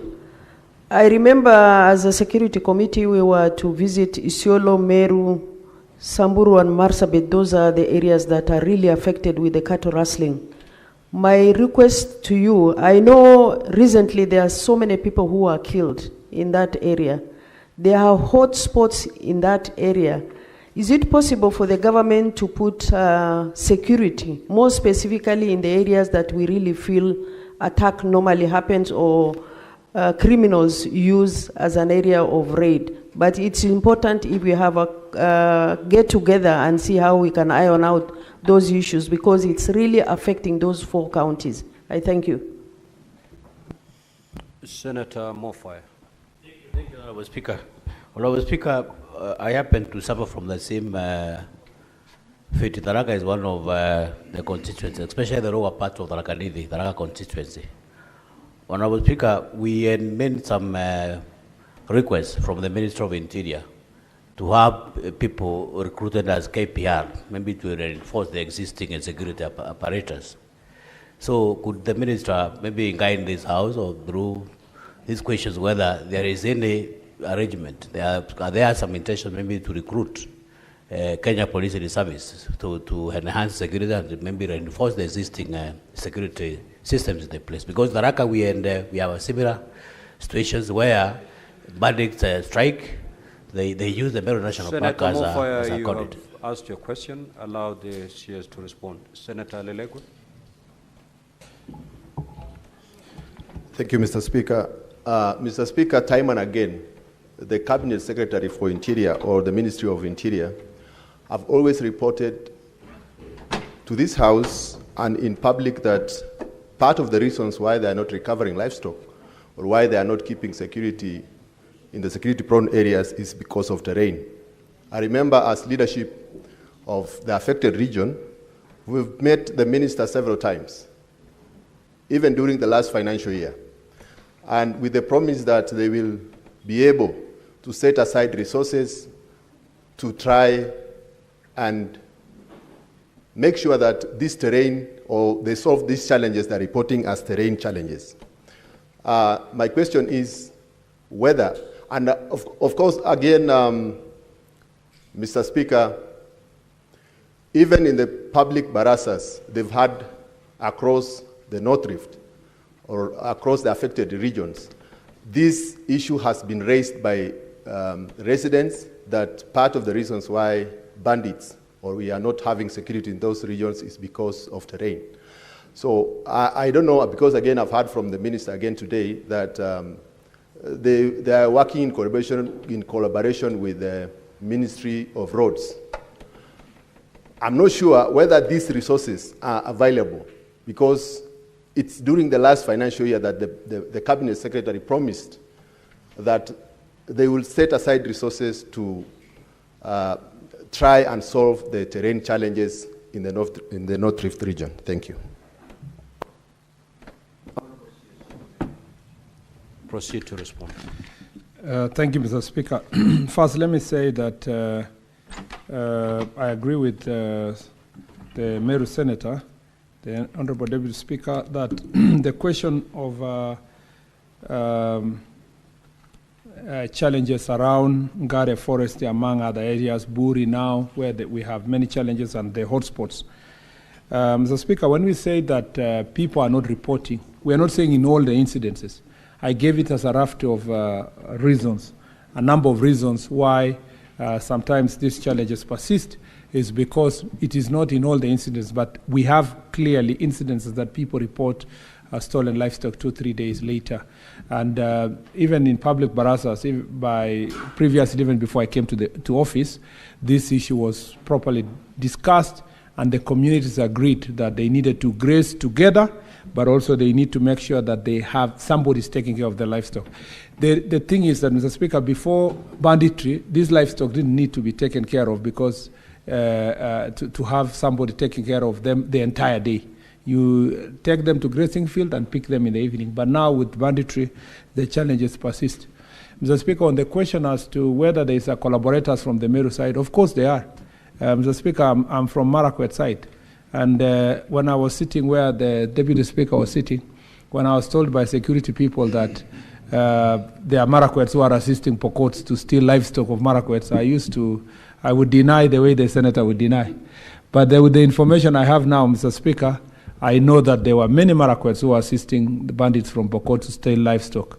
And as soon as we decided as a security sector and asked the community to deal with bandits as bandits, we have had greater collaboration from both sides of the communities, and we realized that Even recently, when most of the Marakwet bandits surrendered, because they're the first one to surrender, they were able to call their friends on the other side. They helped us to call their friends and tell them now it's time to surrender. There is no more network of intelligence. Bandits also have their own networks of intelligence. So I want to encourage the senator, please don't defend them.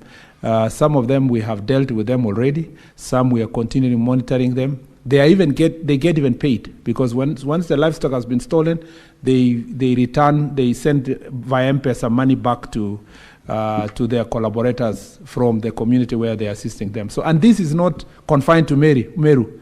You just need to know that banditry is an organized crime. It has collaborators on both sides. It has police officers who assist. We have even established that even some security officers sell bullets. There are business people who buy their cows at a throwaway price.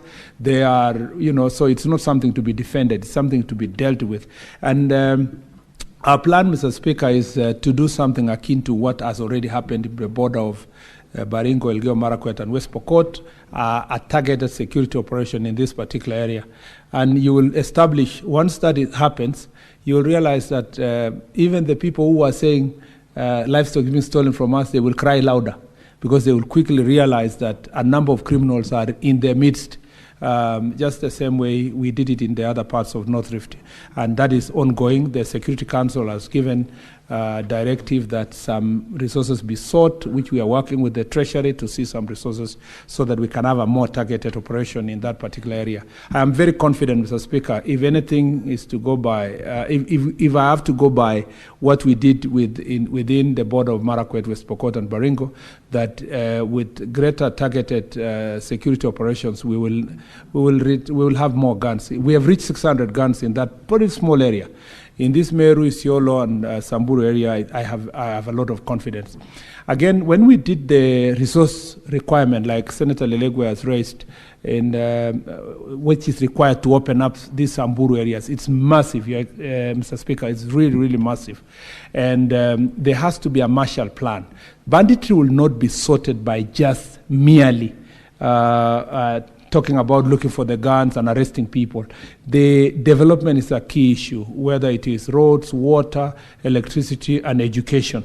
And that's what is bedeviling parts of Turkana, Samburu, and Baringo, West Pokot, and Isiolo, and other places of Laikipia. So as a result of that, there are certain roads that have already been identified. The Senator knows that the road from Maralal to Baragoi is now going to be delivered in this, hopefully in this financial year, that the program will start. And there are about 6 or 7 key roads in that belt, Mr. Speaker, that when we get the resources, and it's massive resources that are required, we need about 3 to 4 billion to just open up roads without even tarmacking them. And Mr. Speaker, that is the challenge. It is budgetary allocation, and you saw in my summary that we are working on it. And I'm happy that we are, at least I have suggested that let's do one road to Mokogodo Forest, for example, and that will sort out one of the problems. Do another one to Malaso, and then to Baragoi, and then we do something in Tiati constituency between areas of Silale, and then we'll have made some great progress in this area. And that's something that the President is on it to get us the relevant resources through consultation between ministries. I will visit the place, I agree, in Buri. The Inspector General was there a few months ago, and the Deputy Inspector General was also a few months ago, so I will also visit that particular area. Increase of NPR, I agree with Senator Mofire on NPR. We will definitely go and sit down and work on it. In the Jukwala Usalama, the discussion was that NPR are good, but they are part of the problem. In parts of Turkana and West Pokot now, where there is a problem in Kainuk, we have established that some of the NPR are collaborating with their own communities and criminals from their communities to perpetuate these crimes. That was the case also in Marakwet side and Pokot side.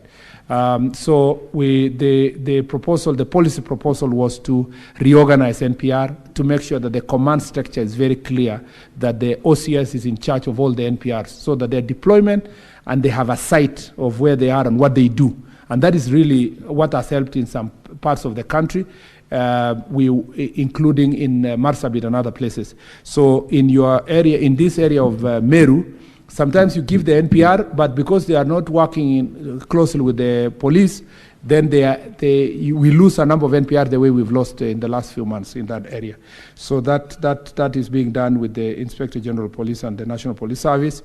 2 weeks we will launch that Jukwaa la Usalama report, and it will have the policy already completed with the clarity on how that command structure will be. And then there are about 1 million, across the country. So they're about 700,000. So it is something that, I've exaggerated, 7,000, not 700,000, 7,000 NPRs across the country. So it's an issue that we must deal with accordingly.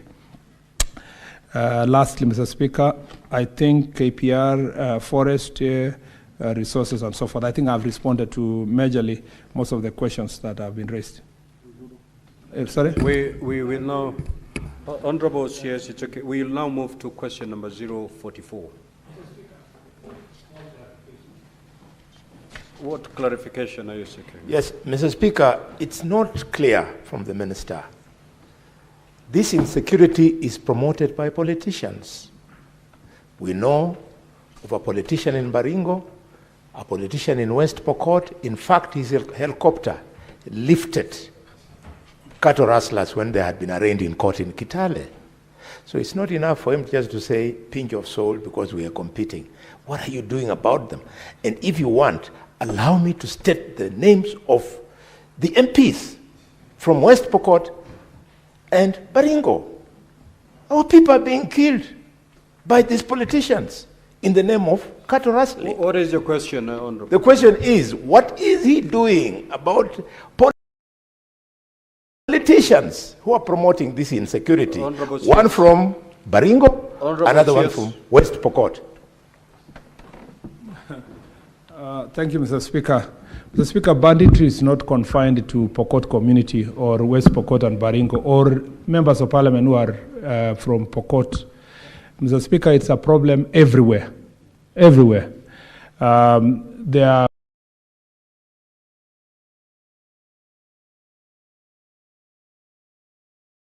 collaborators in Isiolo, in Samburu, in Laikipia, or any leaders from one community is wrong.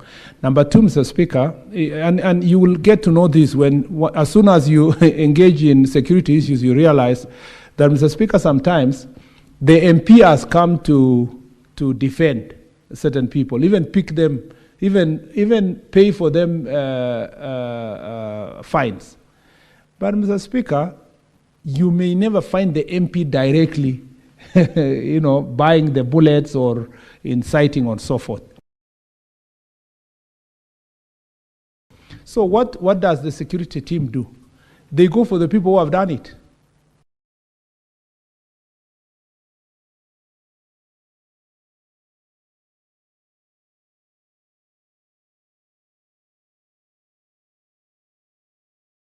To buy bullets. You go for the Mr. X who has bought bullets and deal with that one. If it has used to so and so to do criminal activities, you go for them. The Speaker, politicians also have, because I've sat in this house, sometimes mistakenly they think they're defending their community. They find themselves they're defending criminals. So if the police officers try following elected leaders for the sake of it, without going specifically where the evidence is, you end up, Mr. Speaker, politicizing the process. Our concern is that go for the evidence and go for the perpetrator, regardless of their position. The other thing we say is that politicians are not only the ones who are elected.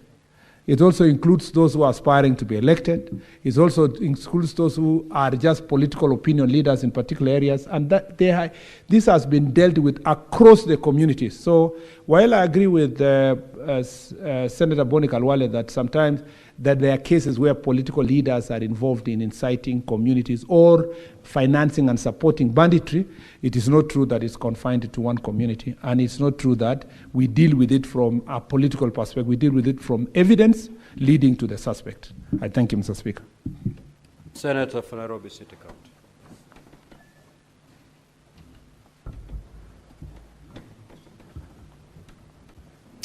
Thank you, Honorable Speaker. Mine is, the first one is question number 44.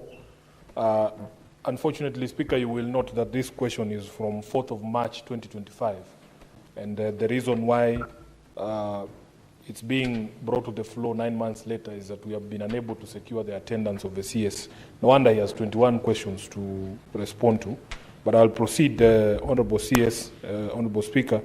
Could the Cabinet Secretary state why police officers traveling across the country to Nairobi County for the National Police Service Promotion Board interviews are never facilitated with transport and accommodation, despite the interviews being part of the official duties?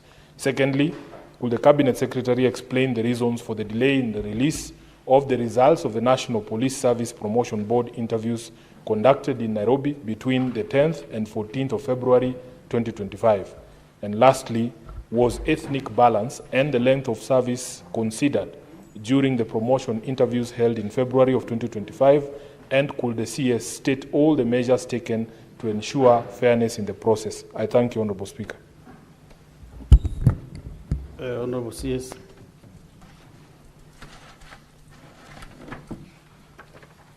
Thank you, Mr. Speaker. Mr. Speaker, I know I agree with the Senator Sifuna that we have been unable to answer these questions, but it was not by desire. The last time I appeared before this House to answer the questions, there was a matter of great concern at that particular time, and we spent the whole day here in this same chamber. Then we could not go to these questions. The second time, Mr. Speaker, there was some security unfortunate incidences that happened, and then recess and so forth. So it was not because of not my liking to come here. I really like coming here. Just that sometimes this is like Job's headquarters, Mr. Speaker. You are sitting in the office and then something happens. Mr. Speaker, on question 1, let me not read the questions again so that to save time. Promotion board interviews are considered official duty, and as such, officers attending these interviews are entitled to per diem allowances and transport facilitation. These are to be provided through their immediate supervisors, who are the designated holders of authority to incur expenditure, otherwise famously known as AIE in short. However, the disbursement of AIEs to field commander station of transport. As a result, many officers have been compelled to make personal transport arrangements to attend these important career advancement opportunities. To address these persistent challenges, the Ministry is actively engaging with the National Treasury to streamline and prioritize the disbursement of exchequer to ensure that all operational and welfare-related financial obligations are met in a timely and predictable manner. Additionally, the Ministry is collaborating with the National Police Service leadership as, in collaboration with National Police leadership, has initiated a fleet improvement plan aimed at progressively equipping stations and posts with functional transport assets. These reforms are aligned with the recommendations of the 2023-2024 Police Reform and Prisons Service Reform Task Force, which called for enhanced logistical support, decentralization of operational resources, and a robust welfare framework for all the officers. As a matter of fact, Mr. Speaker, everywhere I went through Jukwaa la Usalama, AIE is a matter of concern.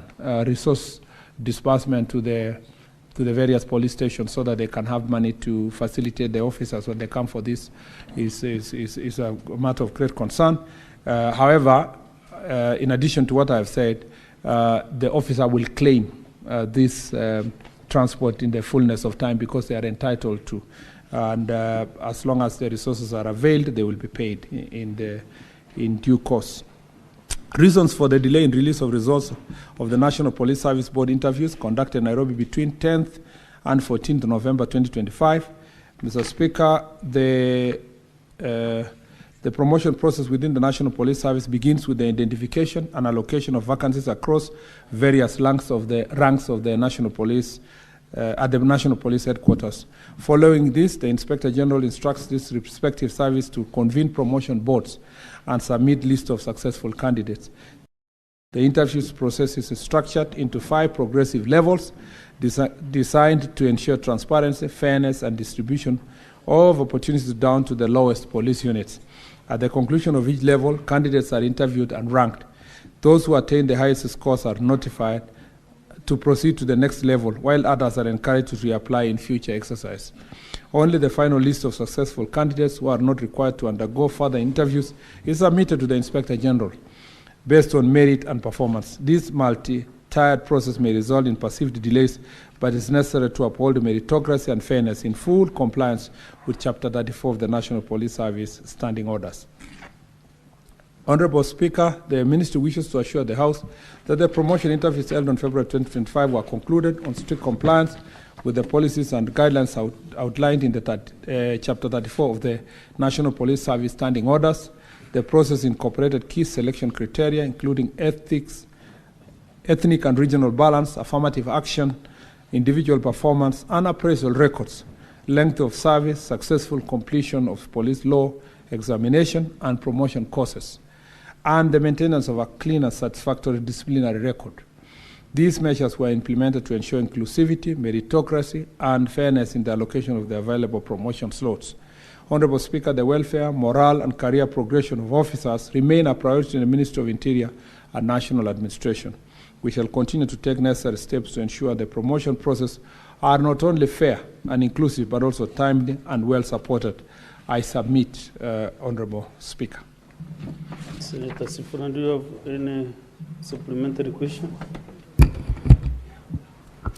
Yes, Speaker, you realize that the response that the CS is reading is from April. Yes. April of 2025.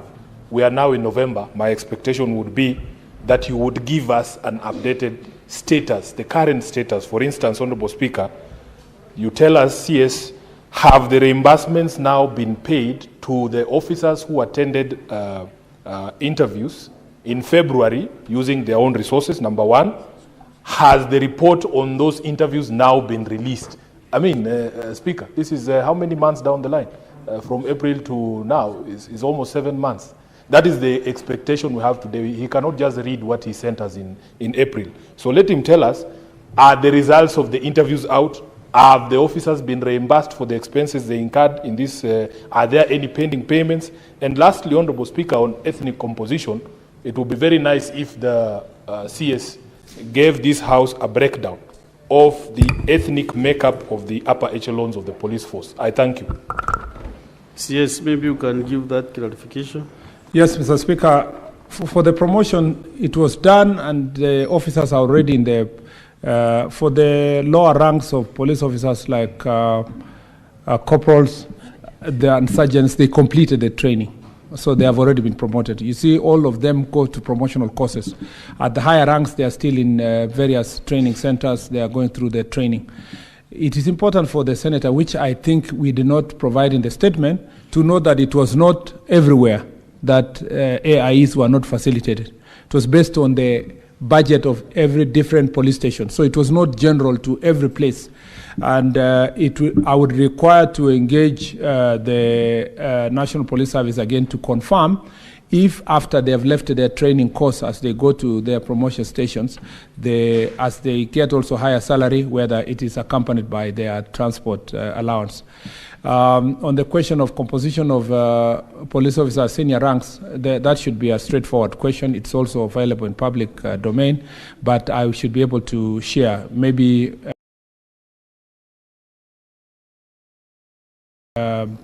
from commissioners to go up, who are people occupying these positions across the country. That is a public knowledge, but we can submit it as a supplementary statement later, Mr. Speaker. I thank you.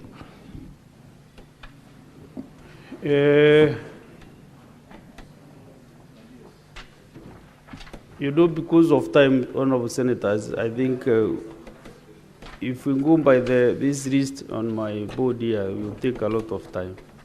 So maybe I'm very much constrained to ask Senator Sifuna to ask a second question. Unless if it is on the promotion, the interviews, specifically. Senator Mandago.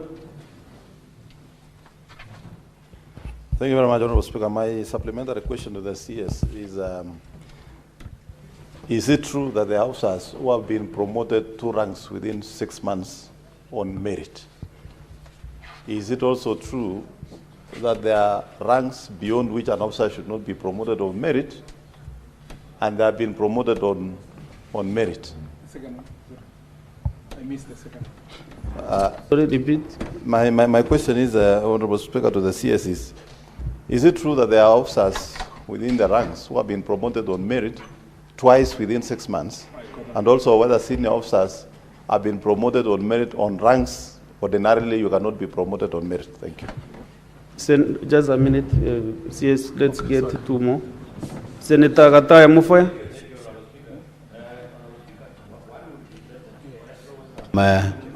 One would be just let us know whether there is any promotion policy in the National Police Service. Most Honorable Speaker, you find that somebody has just joined the police force. Tomorrow he is an inspector. Somebody has been maintaining there for the last 10 years and has not been promoted. So what, do you have any policy to guide on the promotion to police officers? There are quite a number of discontents within the force. That maybe there's some people who are clinging on corruption and political brokers here and there to get promotions. You have asked your question, and also the CS should also know that you are a former police officer.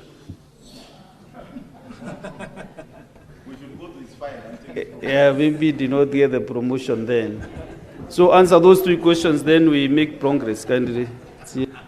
Am I in order, Mr. Speaker, to request Senator Mofaya to disclose the rank which he retired and how he ended up being there? Mr. Speaker, that's on a light note. Mr. Speaker, on the promotion, I agree first with Senator Mofaya. Before I answer Senator Mandago's question, during the Jukwaa la Usalama, these issues were raised by police officers directly, OCSs and the officers that we were in the forum together. And there was a concern that some people, it takes 30 years and they've never been promoted. Others, as you've said, takes 6-7 years, they are promoted.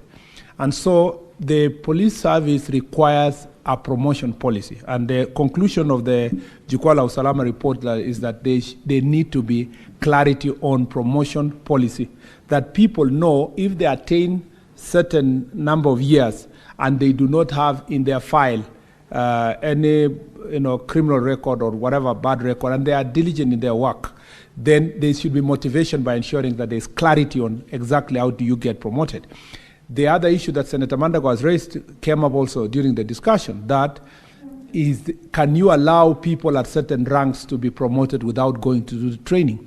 What has happened is that, and mostly affects your bodyguards and a number of other places, is that sometimes you come and lobby and say, I've stayed with this bodyguard for many years, which is right, because you are making a case for the person who's working with you. And then you say, let's promote them. Then when we tell you, we are promoting, but they go for training, you say, can they get by merit? So one day, you are no longer a senator or a governor or an MP.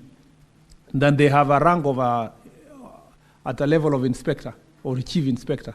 They are supposed to go and run a police station, but they have no experience on anything. They have not been trained on anything on how to run a police station. So they cannot even be an officer commanding any station, because they have just been helping you and supporting you as government officers. So again, the decision, the report indicated that there should be a rank within which a person cannot be promoted without going to training. And starting with the members, the ones who are promoted recently, a good number of them were even those promoted in merit, because merit is allowed.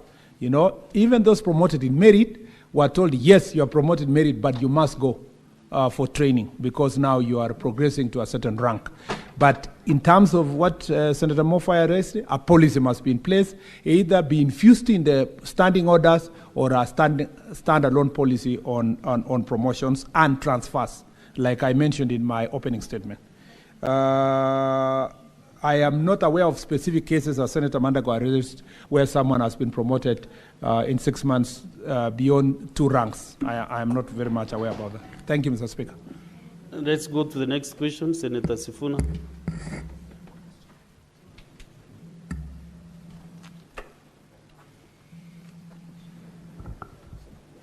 Thank you, Honorable Speaker. The next question is from friends of mine in Kibra, the Nubian community, and across the country. Could the Cabinet Secretary confirm whether there are any plans to issue a citizenship code recognizing the Nubian community as a Kenyan ethnic community and indicate the expected timelines for such issuance? And secondly, why do members of the Nubian community continue to face barriers in acquiring national identification documents, and what measures is the ministry taking to bring an end to this discrimination? Thirdly, Honorable Speaker, could the Cabinet Secretary outline the measures the government is taking to expedite reparations to the Nubian community for historical land injustices occasioned by that lack of recognition? Thank you, Speaker. Honorable Waziri. Mr. Speaker, the government, through the Directorate of National Registration Bureau, assigns unique ethnic identification codes to Kenyan communities. These codes enable individuals to declare their ethnicity when registered for national identity documents as required under Section 51D of the Registration of Persons Act. The recognition and coding of ethnic communities is a continuous and progressive process. At the inception of the manual first-generation national identity card system in 1978, individuals declared their ethnicity on registration forms. This information was recorded in the manual register but did not appear on the physical ID card. In 1995, with the introduction of the second-generation ID and the automated Kenya identity management system, it became necessary to create specific ethnic codes to capture the ethnic data electronically.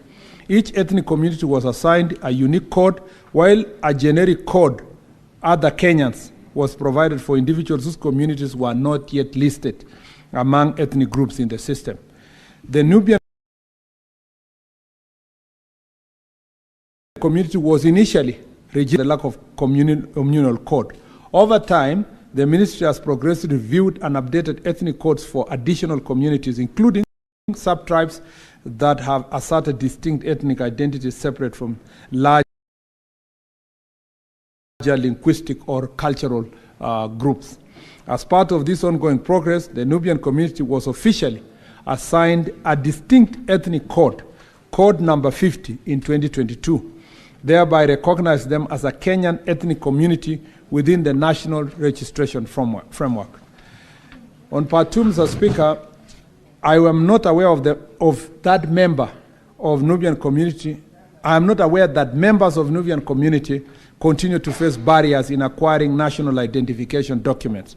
Indeed, His Excellency the President on 5th February 2025 directed the discontinuation of additional vetting requirements that had been applied during the registration and issuance of national identity documents to certain communities and individuals residing in specific regions of the country. The Nubian community was among the groups positively affected by this directive. Prior to this presidential directive, members of the Nubian community were subjected to a special vetting process that had been developed in consultation between the ministry and the Nubian community elders. This vetting mechanism required attestation of ID applicants by Nubian elders. The purpose of this arrangement was to help distinguish between Kenyan Nubians whose forebearers settled in the country before independence and migrant Nubians who continue to migrate to Kenya. Following the directive of His Excellency the President, this community-based vetting process was officially discontinued, and the Nubian community is now fully integrated into the standard national registration framework. Currently, the registration and issuance of national identification documents across the country, including the members of Nubian community, is conducted under the new uniform mechanism launched by the President to streamline and standardize the process nationwide. Under this mechanism, the identity of an applicant is authenticated by the present or guardian biological relatives through the embossing of the left thumbprint on the registration form. This is further validated by the thumbprint of the chief or assistant chief, ensuring local administration oversight. This standardized procedure applies uniformly in the registration, thereby ensuring equality, fairness, and the elimination of any form of discrimination in access to national identification documents. Honorable Speaker, members of the Nubian community have been registered and issued with national identification documents since the introduction of the first generation ID in 1978. While it is true that the Nubian community was initially categorized under the generic ethnic code Other Kenyans, Code 81. This did not in any way prevent members of the community from acquiring identification documents. Furthermore, the subsequent assignment of Code number 50 has reaffirmed their status as a duly recognized Kenyan ethnic community. With regard to the vetting process that was previously applied to members of the Nubian community, it is important to clarify that the vetting was not unique to the Nubian community. It was also applied to residents of all border counties and to communities living both in Kenya and in across the country's porous international borders. The purpose of this process was not to discriminate. Rather, it was an identity verification mechanism designed to ensure that national identification documents were issued exclusively to bona fide Kenyan citizens.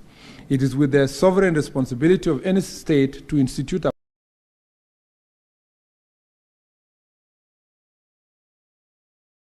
appropriate measures to differentiate its citizens from non-citizens, particularly with regard to cross-border movement and settlement patterns. Given these facts, it could therefore not be accurate to claim that members of the Nubian community have been denied recognition as Kenyan citizens. The government has taken deliberate measures, including the abolition of the extra vetting requirements and the standardization of national registration process, to ensure that all citizens, including the Nubian community, enjoy equal treatment and access to identification and citizenship services. Mr. Speaker, the government remains fully committed to promoting inclusion, equity, and fairness for all communities in Kenya.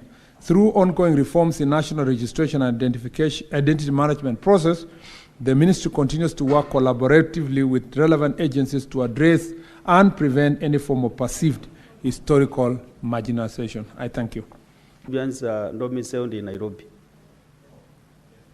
Yes, they're in Nairobi, most of them are in Nairobi. So, if the CS and given the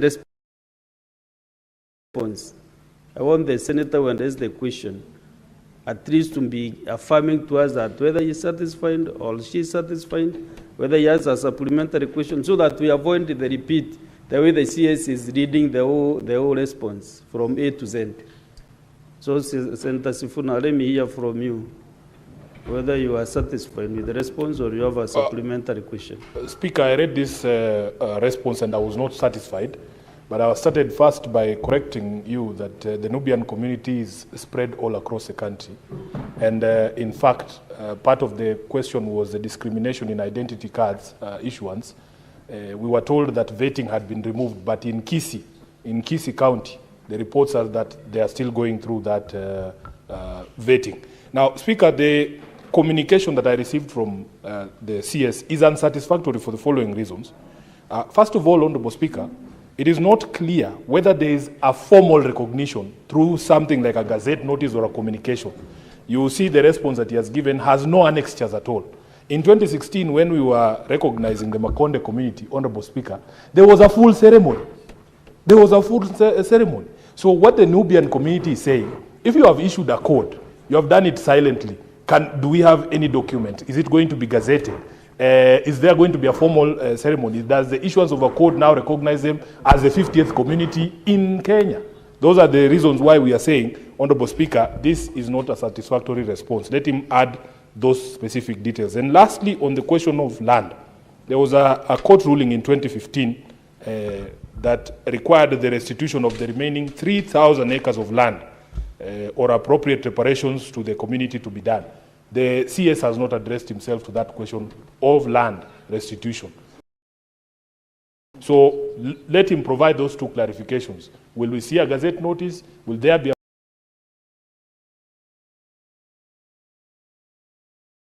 formal response? Is there any formal document saying that they have now been recognized, or is just the word of mouth of the CS constitute them as the 50th community in the country? Thank you, Honorable Speaker. Community in the country. Thank you. Any other member with a supplementary question? Any other member with a supplementary question on this particular one?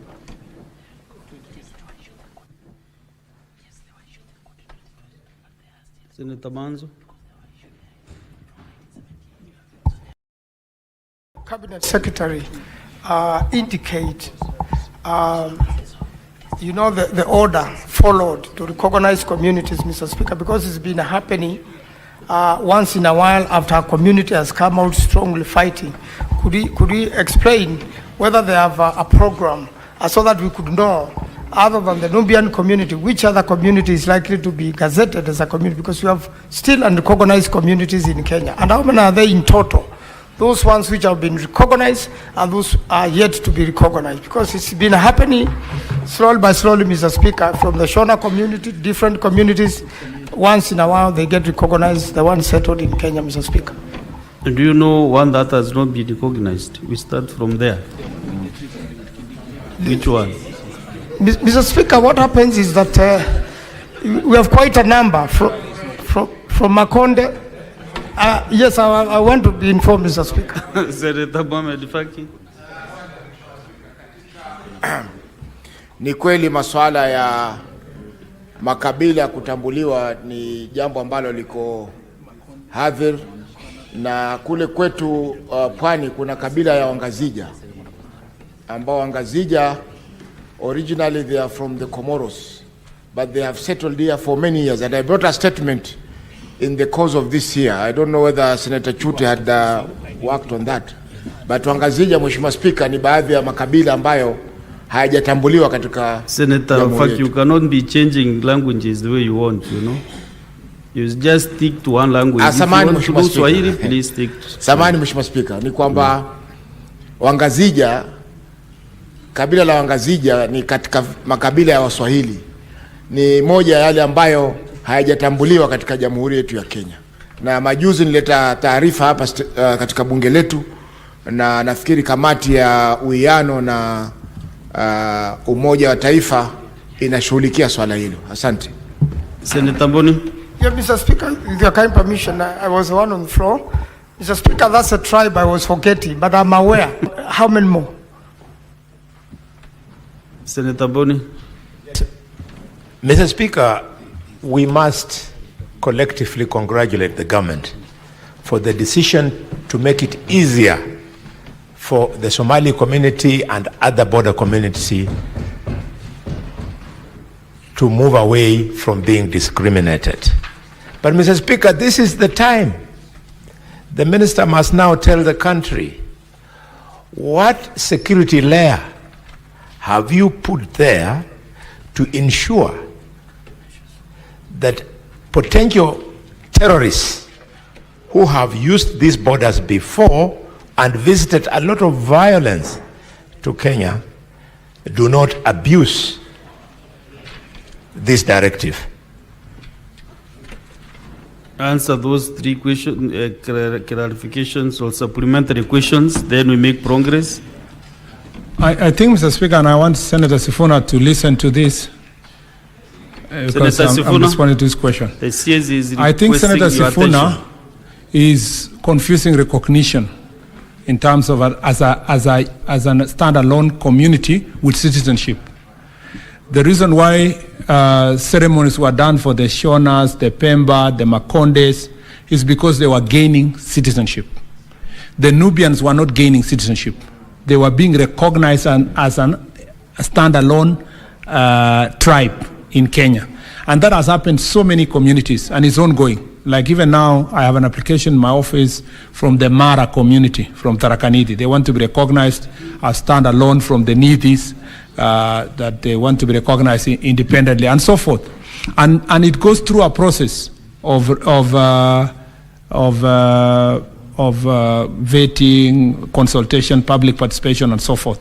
For the Nubians, as I read in the statement, they were already Kenyans, and they were recognized under Code 81 until now 2022, when they were given their own standalone code, and that was done even way before the election. So it was an issue that was done by the previous administration.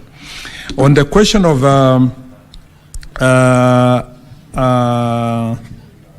I think that was really your main concern. On the question of land, I think that's beyond my jurisdiction, unless I specifically go about it to seek. In terms of settling them in a particular area, that could be an issue that involves majorly Ministry of Lands, and maybe an issue that we need to continue interrogating. And if the question was to come to us specifically, that security component, of course, we will deal with it.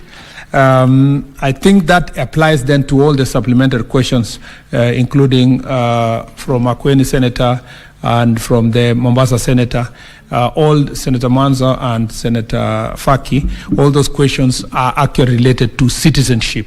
And so we go through application processes. And there's one from, I think, Bali, from Taita Taveta that is under consideration, under application, and so forth. And that will be processed accordingly. We also have a secretariat that deals with minority groups that then identifies these groups, and then they usually ask it to be identified independent of the others. Senator Boni Galwale has raised the question of security with the removal of extra vetting. No, first of all, Senator Sifuna said that in Kisii, for example, Nubians are still being denied identity documents on an account of being not citizens. Now, you need to separate that there is Nubians, Kenyans, and Nubians who are still coming from other countries, Sudan, Uganda, who are living other countries. So they have to go. If you don't meet the criteria of Kenyan citizenship, of course you still go through process. You will be denied citizenship. If you are, just like we have Maasai from Tanzania and Maasai from Kenya. Not every Maasai will be given ID here, or a Luya from Samia from Uganda and Samia from Kenya. It doesn't apply, or a Sabaot from Kenya or Uganda. So there's a process that you have, or Pokot from Kenya and Uganda. You have to go through certain processes. Mr. Speaker, on the question of removal of extra vetting requirements for citizenship, I know where Senator Boni is going by using the Somalis example. It was not a Somali thing. It's a Kenyan thing. That's why we talked about the Nubians in the city of Nairobi and other parts of Kenya. This is a problem that during Jukwaa la Usalama, I realized that people of Kwale, Mr. Speaker, people of Kajiado, people of Narok, people of Migori, people of Busia, Kakamega, some parts of Kakamega, especially now Bungoma, you go to Trans Nzoia, you go West Pokot, Turkana, Marsabit, and then now the northeastern counties of Wajir, Mandera, and Garissa, plus Lamu and Tana River were facing. So it is not confined to one community. In fact, the Pokots as aggrieved are as people who are in Lamu. So it's not a problem one community, and the vetting process applies, security concerns applies all over the place. There's also this misguided feeling, which I have seen in the media and political space, that the communities in Northeastern are homogeneous, and therefore they would allow a foreigner to come and be part and parcel of Kenyan community. I think it stems from the fact that very few people have visited those areas. There are hardly 10 people here, not even 10. Maybe there are hardly 2, 3. Maybe Senator Mofire in his previous assignment may have worked there. But there are hardly maybe 5 people in this house who have spent a week in Northeastern, including myself. The longest I've done is 4 days. So sometimes people do not appreciate the understanding of the place in the first place. So the gap, their failure to understand is filled by propaganda. The truth is that just the same way, that's the same way people come from other border counties. In Kajiado, for example, they will not allow a person from Tanzania, because they speak the same language, to come and take over their land or become part of the population of their land. It's the same way in Wajir, it's the same way in Mandera and other parts of the country. I think this ethnic profiling of one community should come to an end, Mr. Speaker, and people to appreciate the vetting process, which was extra, is unconstitutional, because the Constitution says all Kenyans must be treated equally. The person in Migori border in Isibania who is being denied documents because they are bordering Tanzania deserves equal treatment with the person in Turkana and the one in Wajir. I thank you, Mr. Speaker. Now let's go to the next question. Question 049, Senator Shakil Abdar. Just a minute. She has just one simple question.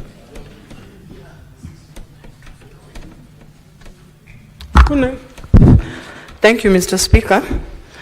Mr. Speaker, my question is on the ban of night travel for public service vehicles along Lamu-Wito-Garseni Road. Honorable Speaker, my first question is, when will the current ban on night travel for public service vehicles along Lamu-Wito-Garseni Road, which was imposed to curb terrorism in July 2014, will be lifted? Number two, measures put in place to ensure a swift response to medical and security emergencies at night. Mr. Speaker, number four is how the government has involved local communities in assessing the impact of the ban in the region's economy and transport sector. And finally, Mr. Speaker, immediate and long-term measures implemented to prevent attacks, security transport routes in Lamu County, and avoid future travel restrictions. I thank you, Mr. Speaker. Honorable CS.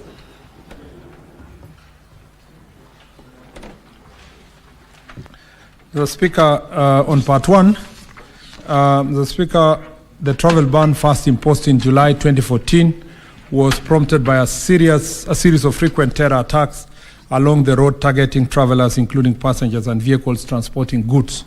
Terror threats in the area remain significant, with the most recent incident occurring in MATIANG'I, Lamu East, on 14th March 2025. The ban has continually been based on the evolving threat levels posed by Al-Shabaab, who remain active in the region, and once the circumstances change, the ban will be lifted. In fact, it's part two of the question answers part one, Mr. Speaker, where the Senator is answering questions of emergency, especially at night.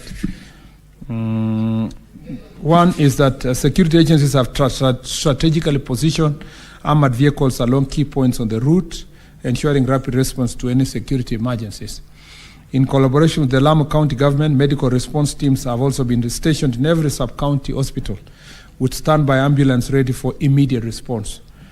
Patrols and police presence have been intensified along the roads and business centers to enhance security and vehicular movements. A multi-agency command center has been established in Lamu to facilitate swift response to any attacks. On part three, Mr. Speaker, the ban has affected the economy of the area. The government is, however, actively working to neutralize existing threats, and efforts are underway to restore security, with the ultimate goal for recommending a lifting of the ban once the area is deemed safe. On the last part, Mr. Speaker, the following measures have been taken to enhance security in the area. Foot and mobile patrols have been intensified to ensure strong and visible security presence. Implementation of counter-violent extremism strategies to prevent radicalization and promote long-term safety. Intelligence sharing among security agencies has also been improved to enhance the effectiveness of counter-terrorism operations. Community policing is being promoted as a key tool to strengthen collaboration between security agencies and the public. Ongoing engagements between the local and religious leaders in order to facilitate timely and proactive responses to emerging security threats. I thank you, Mr. Speaker. Do you have any supplementary question, Senator Shakira?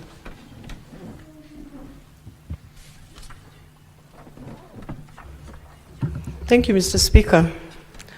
I want to thank the Waziri for his response. As you are aware, Mr. Speaker, this ban has been there for the last 11 years. We know the security is very important, and it's a very serious issue. And we know there are areas in this country which are neighboring the borders, whereby they have more serious security issues than Lamu. But yet, there are no bans which has been put in those counties. My question to the Waziri is, if he realizes, and he has put some measures which he has narrated here clearly, I don't know what more is left for him to do in 11 years which has not been done, that will be done now for this ban to be lifted. Mr. Speaker, what I'm asking from Waziri is the timeline of whatever he is doing. When will it be done and completed so that this ban can be lifted, which has been there for the last 11 years, and it has been affecting us economically and in many different ways. And even we cannot have tourism because of this ban. Mr. Speaker, the measures which he has put in place are good enough, which he has narrated here. What more needs to be done? And us, as members, as Kenyans, we are suffering. We are like in a curfew. For 11 years, we cannot move, Mr. Speaker. No other part of this country is suffering the way Lamu is suffering. I don't know whether this is fair. It is not fair, Mr. Speaker. 11 years, we can't move. We need answers. We are tired, and it's enough. Any other supplementary question on this question? Senator Ramu. On the same issue? Yes, yes. Thank you very much, Honorable Speaker. Honorable Speaker, I want to sincerely thank the Cabinet Secretary for the question, actually, the way he has answered the question. Cabinet Secretary. Honorable Speaker, the buck stops with the government. It is the government that is supposed to tell us when those roadblocks are supposed to be lifted. But for the time being, Honorable Speaker, I want to support the Cabinet Secretary, and I want to say that we as the citizens of Lamu, we are looking at the government to make sure that they prevent and actually they give the necessary security to the people of Lamu. Lifting the roadblocks, Honorable Speaker, does not mean that the security of that area is now in good place. Honorable Speaker. Do you have a supplementary question? Yes, I have it. Honorable Speaker, I want to say this, that I want to repeat by saying that the buck stops with the government, and it is the government that is supposed to tell us when these roadblocks will be lifted. Honorable Speaker, I want to oppose the question by Honorable nominated Senator. Honorable Speaker, finally, Honorable Speaker. I thought you have, okay, you agree with the CS. Yes, I agree with the CS. Yes, now the supplementary question is this. So that's okay then. Okay. Now, Honorable Speaker, my supplementary question is, there is a very big problem in Lamu. And I want the Honorable Cabinet Secretary to explain to us, when is he prepared to remove the asbestos that are in Mpeketoni police stations that has been there for a very long time? Actually, when the Cabinet Secretary, Honorable Duale, actually gave a directive that all those asbestos should be removed, and they have never been removed, Honorable Speaker. And I want to know, when is the government preparing to remove all those asbestos? Not related. Okay. And Senator Faki, last one on this question. Haya mambo ya Lamu sisi pia yanatuathiri watu wa Mombasa. Mheshimiwa Spika, ningependa kujua kutoka kwa waziri, hii vizuizi vya kuzuia watu kusafiri Lamu vilitolewa kama kupitia kwa gazeti rasmi la serikali, na gazeti hilo lilichapishwa mwaka gani na tarehe gani? Kwa sababu hauwezi kuzuia watu kutembea. Naomba sasa tuulize swali, tuache taarifa. Ni swali hilo Mheshimiwa Spika. Huwezi kuzuia watu kusafiri bila ya kutumia gazette notice, kwa sababu katiba inatupa uhuru wa kutembea wakati wowote. Kwa hivyo iwapo kuna vizuizi vitaka kuwekwa na serikali, lazima kuwe na gazeti rasmi la serikali ambalo litasema katika eneo hili huwezi kusafiri usiku kuanzia saa 12 jioni mpaka saa 12 alfajiri. Wakati wa COVID, Mheshimiwa Spika, kulikuwa na gazette notice kama hizo ambazo zilitolewa kuzuia watu wasiweze kusafiri, na kila baada ya miezi mitatu zilikuwa zile gazette notice zinaletwa katika bunge hili na bunge la kitaifa ili kuongezwa. Asante Mheshimiwa Spika. Senator Chute, just direct to the question, your supplementary question. Yangu ni mambo ya roadblocks. Mheshimiwa Spika, roadblocks ni shida kubwa sana kwetu. Marsabit kulikuwa na roadblocks 17.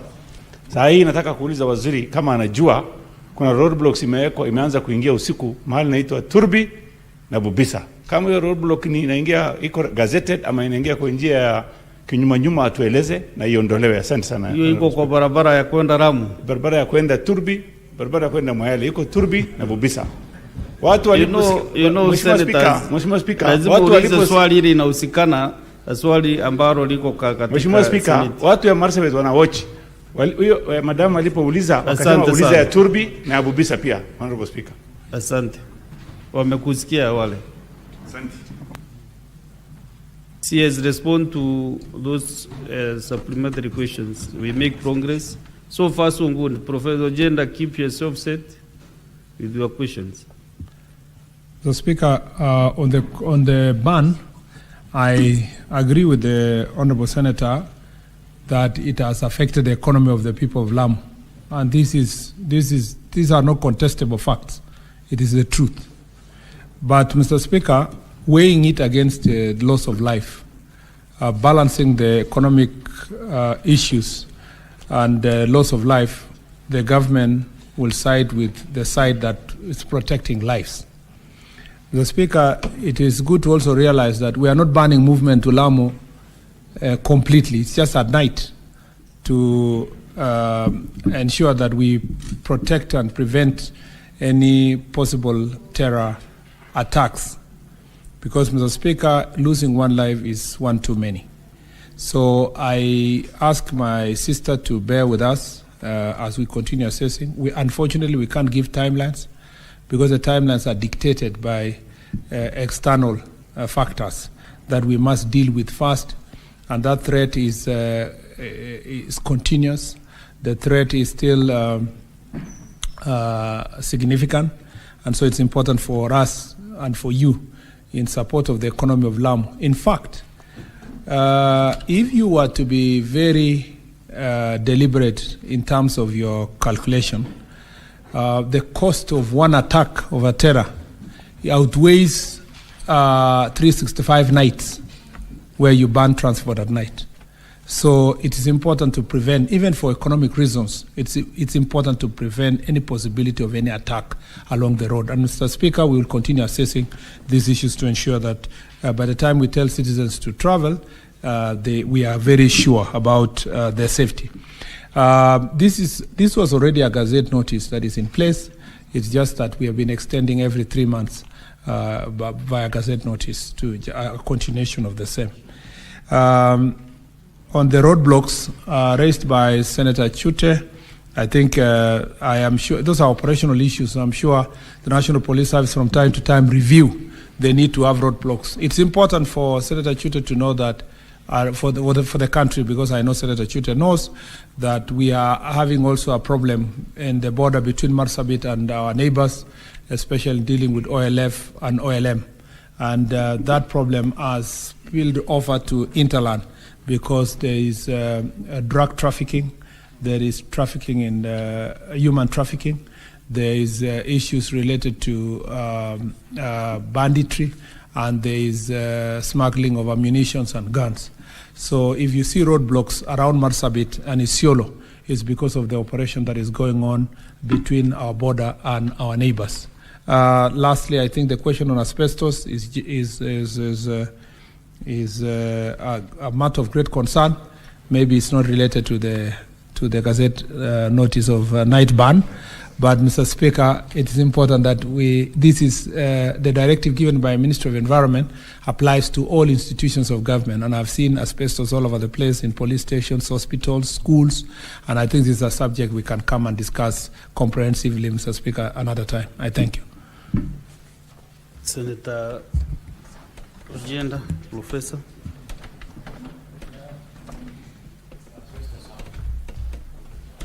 Thank you, Mr. Speaker. Mr. Speaker, I have 3 questions, and I have 3 responses from the CS.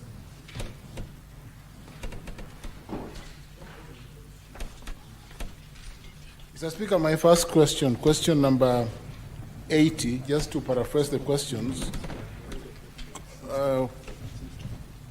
I start with question number number 28, Mr. Speaker, in summary, could the CS or Cabinet Secretary for Interior and National Administration provide us a status update on the operationalization of Kanyakwar location in Kisumu East constituency, Obunga sub-location in Kisumu Central constituency, and Kabonyo Kanyagwal division in Nyando constituency, all in Kisumu County, and provide timelines for the full operation of the said units. 2, are there plans by the national government to construct offices and other supporting infrastructure, deploy administrative officers, and provide necessary equipment to the administrative units? And if so, could the CS explain any specific measures put in place to fast-track the process and address any challenges faced so far?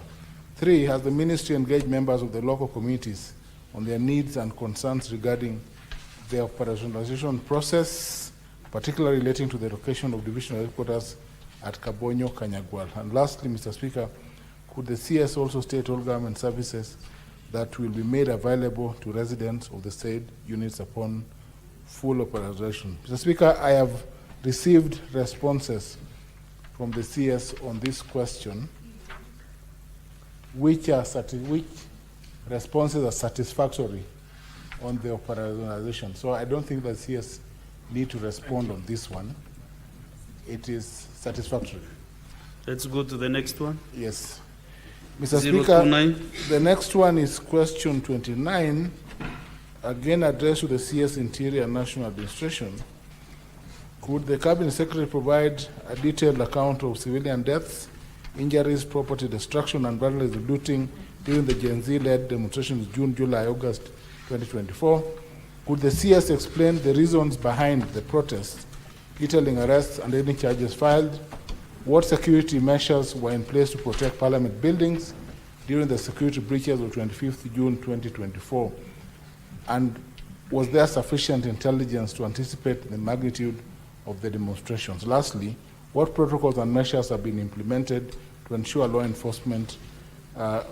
enforcement manages future demonstrations while respecting constitutional rights? My last question, Mr. Speaker, so that the CS could take all this together. What is the status of that question? Mr. Speaker, I have again received a detailed response, including the number of deaths, the causes and actions taken by the security apparatus at the time. Yeah, maybe the CS will just highlight a bit as he responds to that question. You are satisfied? I am satisfied. You will just highlight, I'm sure, in the end. If you are satisfied, that's okay. Let's go to lastly, question. Mr. Speaker, 080. the last question. Yes, the last question is on there's no arrangement. Senator Professor, order, Senator. Mr. Speaker, the last question is on the CS Interior and National Administration. You are not the one to allow this around. I'm the chair of this session. Thank you, Mr. Speaker. You're out of order, Senator. Could the Cabinet Secretary provide an update on don't any assume formal... you know everything in the world that the chair does not know. Yes. Mr. Speaker, conclude. Mr. Speaker, could I conclude that the CS could provide highlights when I'm done? Actually, this is the way to go. Thank you very much, Professor. Yes, thank you. Could the Cabinet Secretary provide an update on any formal investigations into an incident involving Pastor James Nganga of Neno Evangelism Center, who was recently captured on video slapping a congregant during a live church service? 2, what existing or proposed legislative or policy interventions are available for governing the conduct of religious leaders and institutions which aim at curbing the abuse of force, public humiliation or coercion of congregants and other abuses while upholding the constitutional guarantee of freedom of religion as stipulated under Article 32 of the Constitution? Lastly, what protection exists for worshippers and whistleblowers who report incidents of abuse, violence, or exploitation within religious institutions? The Speaker, the CS can answer those questions. So that, let me give guidance. What you have said is that you are satisfied with the responses on the 3 questions, isn't it? Yes, but Mr. Speaker, you could give a highlight of 2 minutes. No. I am satisfied, though. What I want to ask is the senators, if there is any other senator with a supplementary question on the 3 questions. Have you a seat? Senator Mboni? Mr. Speaker, on the issue of operation.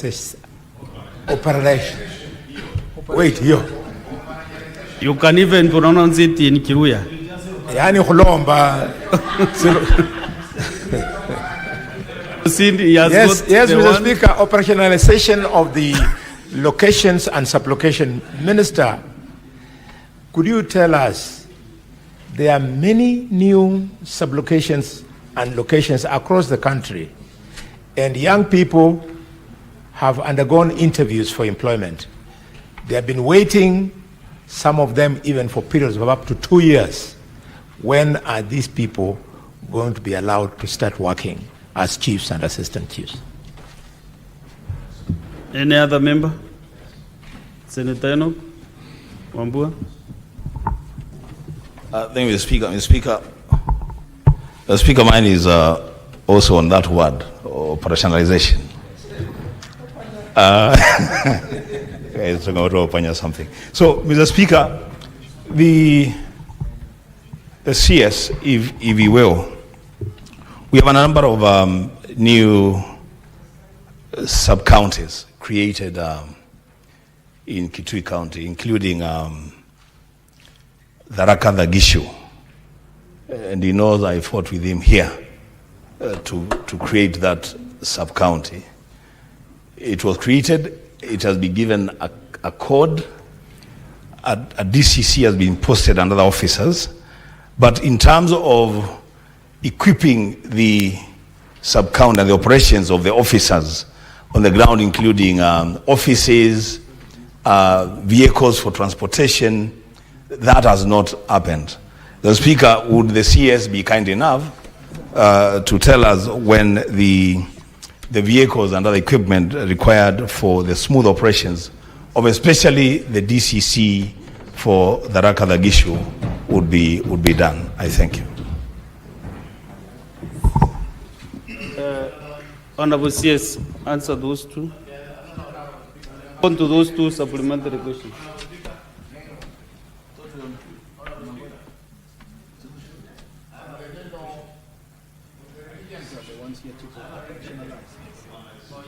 Trinde, so maybe you can ask Senator Kataya. That says he's not Trinde.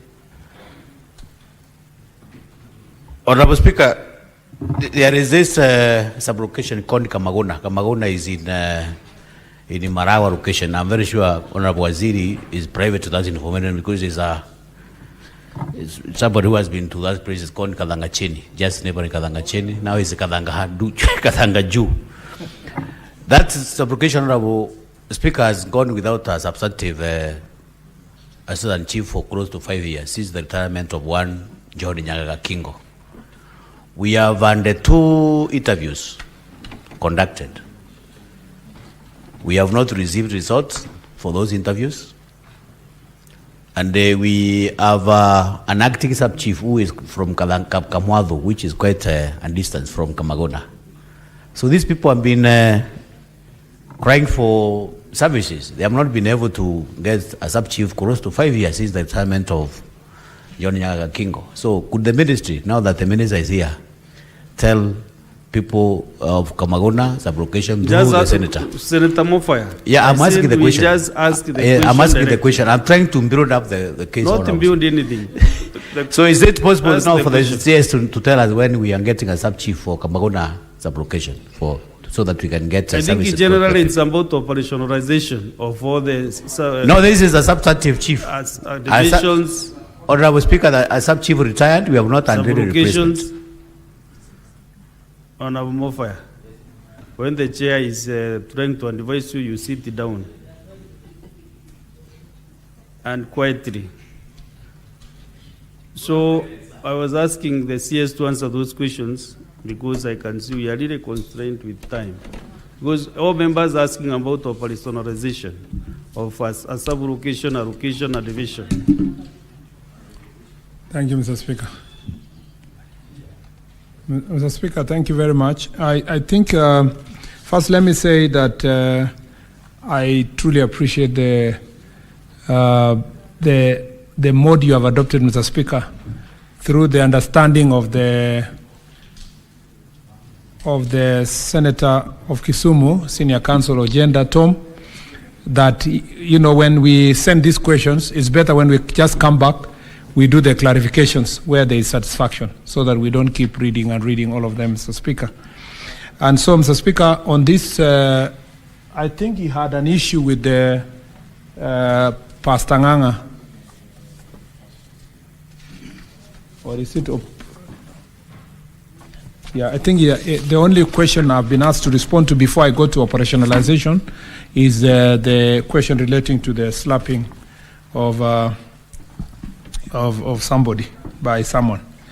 Mr. Speaker, it has been established that the alleged incident involving Pastor James Nganga of Neno Evangelism Center, in which he was reportedly captured slapping a congregant, occurred during night vigil prayer, otherwise known as Kesha, on the night of 18th of April 2025. The incident was neither reported at the nearest police station, Parliament, which is Parliament Police Station, nor any other station. Consequently, no investigations are currently underway, as no formal complaint has been lodged by the person slapped. Mr. Speaker, Mr. Speaker, you know, just the same way Senator Monica Lwale raised an issue earlier about a member of parliament who did not record a statement. This faithful also, Mr. Speaker, did not record a statement. And Mr. Speaker, if I may digress just for 1 second, that we are witnessing a lot of these issues in churches and purported churches or religious centers where people are being whipped. Adults, Mr. Speaker, are being whipped. Some are being slapped. Some are being sat on, Mr. Speaker, as part of impartation of Holy Spirit. And some, Mr. Speaker, are being washed by their pastors and so forth.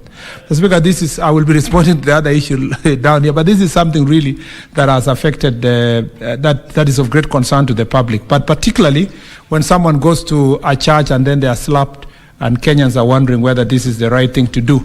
The only thing is that because of the extent of loyalty, the extent of the loyalty that some of this, or brainwashing even may say, very few of them are willing to come out and record any statement. So when they don't record a statement, very little can be done by the police, even though you can see it is an act which is repugnant to justice and morality, but very little can be done if it is not properly recorded. Mr. Speaker, what existing? Yeah. The policy framework that exists to deal with these issues are as follows. One, the Society Act, where, Mr. Speaker, is the legal framework for governing religious institutions. Number two is the Penal Code, Mr. Speaker, where when someone is abused physically or otherwise, they can, Mr. Speaker, report to police station and we can prosecute. The Constitution, where you are entitled to religious practice, but there's limitations when there's a conflict with public safety, health, and moral considerations. What are the proposed way forward, Mr. Speaker?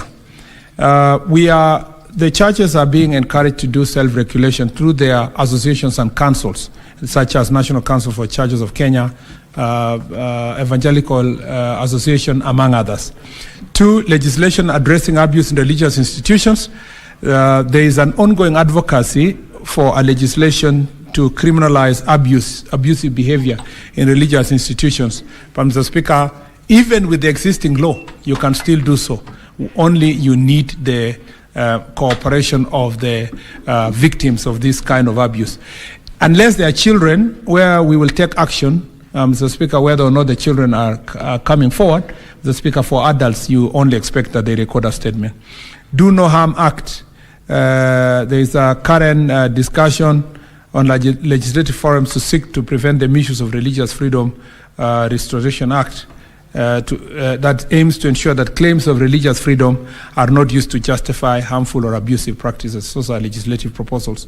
And then there is proposed Religious Organizations Bill 2024, which was a product, Mr. Speaker, of a task force that was put in place, chaired by Reverend Mutava Musimi, and which is suggesting self-regulation, registration and oversight of the religious institutions, need for financial transparency, and combating radicalization and incitement, the issues like Shakahola, among others, protection of religious leaders, Mr. Speaker, also who are sometimes targeted by radical elements in the society, and addressing abuse and harmful practices across. The last part is what protection exists for worshippers and whistleblowers who report incidents for abuse of violence, exploitation, and so forth. We have the equality and freedoms from discrimination provided for under Article 27 of the Constitution, freedom of expression under 33, access to justice under Article 48, right to privacy in Article 31, among others.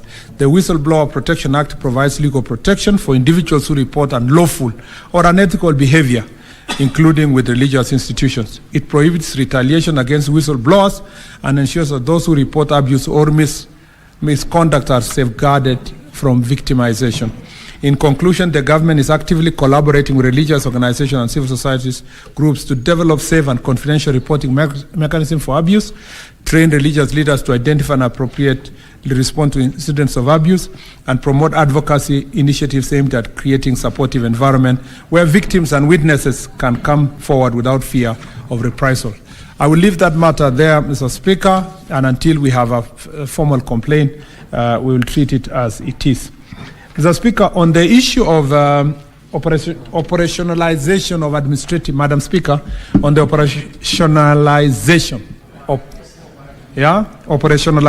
of the administrative units, Mr. Speaker, this is a cross-cutting issue.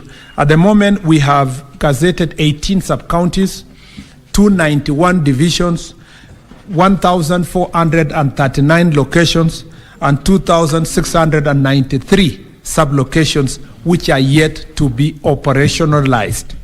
The reason being that we have budgetary constraint.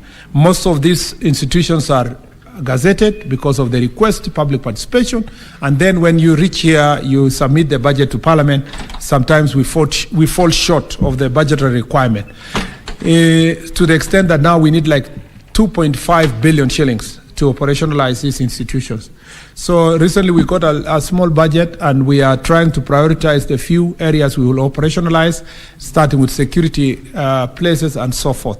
And so, Mr. Speaker, as we work on this issue and push for the next budget for next financial year, and I know the budget policy statement will come to this House for input, it's important that we look at that item and see and flag out that item specifically, because some of these units were established 2015, 2016, 2017, up to now, and they are yet to be operationalized. So it's important to deal with this issue, and I'm telling you that we are so keen to do so because it helps us in security operations. Unfortunately, the budgetary allocations are not adequate. Mr. Speaker, during Jukwaa la Usalama, we picked a few after consultation to the locals, a few of them that is urgent for us to do something, and we are trying to roll out those institutions. Yes. And then on the vehicles, offices, and all these other requirements is the reason why sometimes this is the thing. The leaders come and say, we want a sub-county. Then you tell them, we don't have money to construct the office, we don't have budget for vehicles. They say, no, just gazette first. So, Mr. Speaker, out of sometimes political pressure, I need to admit, the government then gazettes. And then from there, now the same leaders go public and say, how can you gazette an administrative unit 10 years ago and you have not operationalized? Okay, they tell you, what you do, just send the DCC. The rest we will see what to do. You send the DCC, he has no vehicle and he has no office. Then they come back and say, which government is this that has a DCC which doesn't use a vehicle or an SCC? So it keeps going like that, Madam Speaker. So it is important, and as you try to resist that we don't want to have these institutions, it's important to have a policy framework of establishing administrative units so that policy framework is followed through with its own budget. And that is one of the output of the Jukwaa la Usalama policy framework. We will make sure that as we work on the policies, one of them is how to establish an administrative unit. What do you do? What indicators are you going to look at so that it's not just a political wish, and also so that the president is not under pressure all the time, like it has been with the predecessors and including the current one, that they will always be under pressure to be told, we want a sub-county here, we want a location here, we want all this. We have to have a proper policy framework, and that was one of the outputs of Jukwaa la Usalama. And as I told you, in 2 weeks or so, as we launch our report, we will make sure that that is taken care of. I think other than that, Madam Speaker, I think that those are the issues that are raised by the two. I know I didn't want to go to specifics of the location of Senator Mofaya, Senator Kalwale, and other places. I just wanted to give you the overall policy framework, because I didn't come here with specific sub-location location. And as I said, as we prioritize the little money we got, about 200 million, to budget for this financial year, we will see which ones have the greatest need. And security is always at the top, and then followed by service delivery, taking services closer to the people. Thank you very much. I thought I sorted it, but if not, it will be sorted. Thank you. Thank you, Honorable CS. Because the CS has very many questions, the speaker who was on the chair before me had given a guidance on how we do the questions, so I'll call Senator Kathy Muma to read out her questions to the CS. Thank you, Honorable Speaker, and thank you, CS, and welcome to the Senate once more again. CS, I have read through the answers you've given to my questions, which I will read. I have a challenge around 2 of those questions, looking at your answers. But let me read the questions first, and then I can indicate my challenges. The first question, Madam Speaker, I rise pursuant to Order 51 to ask the CS Interior the following questions. 1, could the Cabinet Secretary appraise the Senate of the following? 1, the ratio of male to female officers across the various cadres of the former provincial administration, including village elders, assistant chiefs, chiefs, deputy county commissioners, and regional commissioners, providing a breakdown of the numbers by county. Number 2, the number of male and female police officers, including their distribution across different ranks and counties. Number 3, whether the ministry has any policy or internal operational framework to guide the integration of gender in its functions, including in the provision of security, ensuring protection from all forms of violence. And 4, Senator Kathy Muma, which question are you taking? I'm reading my question. Speaker, just give me a few minutes. I will actually get back to. I will explain myself. Senator Kathy, can you give me the number of the question you are reading out to the CS? Is question number? I don't know. It is the Secretariat who actually numbers the questions. Why? Now, the reason Why I'm asking that is because I have 2 questions from you. Question number 51 and question number 121, and both of them are not related to the issues you are reading now. Do you want to stand down your question first, you clarify? Because the questions before which me question? are different. So you might, the CS I've even been guided by, as Honorable Speaker. Can you check the order paper and see the questions that are before the House today? Question number 51 and question number 121. So that you could read out a question which the CS may not even have an answer on it, or was not coming to respond to that question today.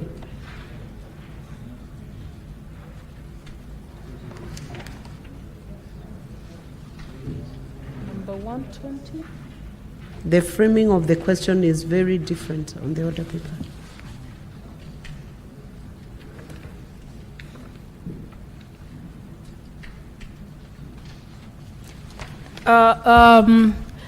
I'm reading question number 51.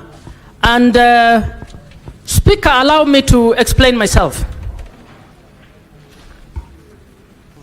Okay, proceed with the revised and approved question as per the order paper number 51. Speaker, allow me to please state my case. Either the Secretariat or the team of the CS altered the question. That's why I'm reading the question that I actually submitted. And let me finish first, and then you can make your ruling. Senator Muma, then abandon that question for now. You sort out with the Secretariat and go to question number 121. Do your second question, then sort out. Allow me to actually state what I need to state, because I have been given answers. I've given you direction, Honorable Senator. Go to question number 121, sort out the revised edition of approved question number 51, the one which is in my order paper. Please go to question number 121. Speaker, I wish you would listen and then make the ruling, because this is absolutely important. You are out I of order. submitted this Senator in March. Happy. I submitted this in March, and if questions are distorted without members being told, at least allow people to discuss it, and then you can make your ruling. That is what I'm trying to explain here. And the question was absolutely important. I have guided you. You are out of order. If you are not proceeding to question number 121 first. Moving on to question number 121. Yes, until you sort out. Could the Cabinet Secretary provide details of victims of political violence and police brutality who have been compensated by the government from 2007 to date, with particular reference to those affected during the 2007-2008 post-election violence and the 2013, 2017, 2023 and 2024 protests? Question number 2. Could the Cabinet Secretary indicate the statutory or policy framework that was used by government to effect each compensation, as well as the source of funding for the respective payments? Number 3, did the government also provide land for resettlement of any displaced persons?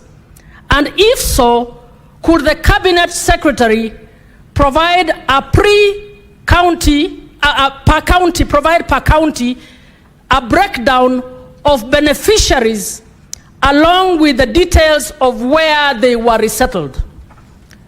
Number 4, could the Cabinet Secretary also indicate whether money from the Victim Protection Trust Fund has been used to compensate any victims of political violence and protests since the enactment of the Victim Protection Act Cap 779A in 2014? And if so, can he also provide per county the breakdown of the compensated persons along with the amounts received by each individual? And if not, explain why. Thank you. Cabinet Secretary, you may proceed to answer. Thank you very much, Madam Speaker.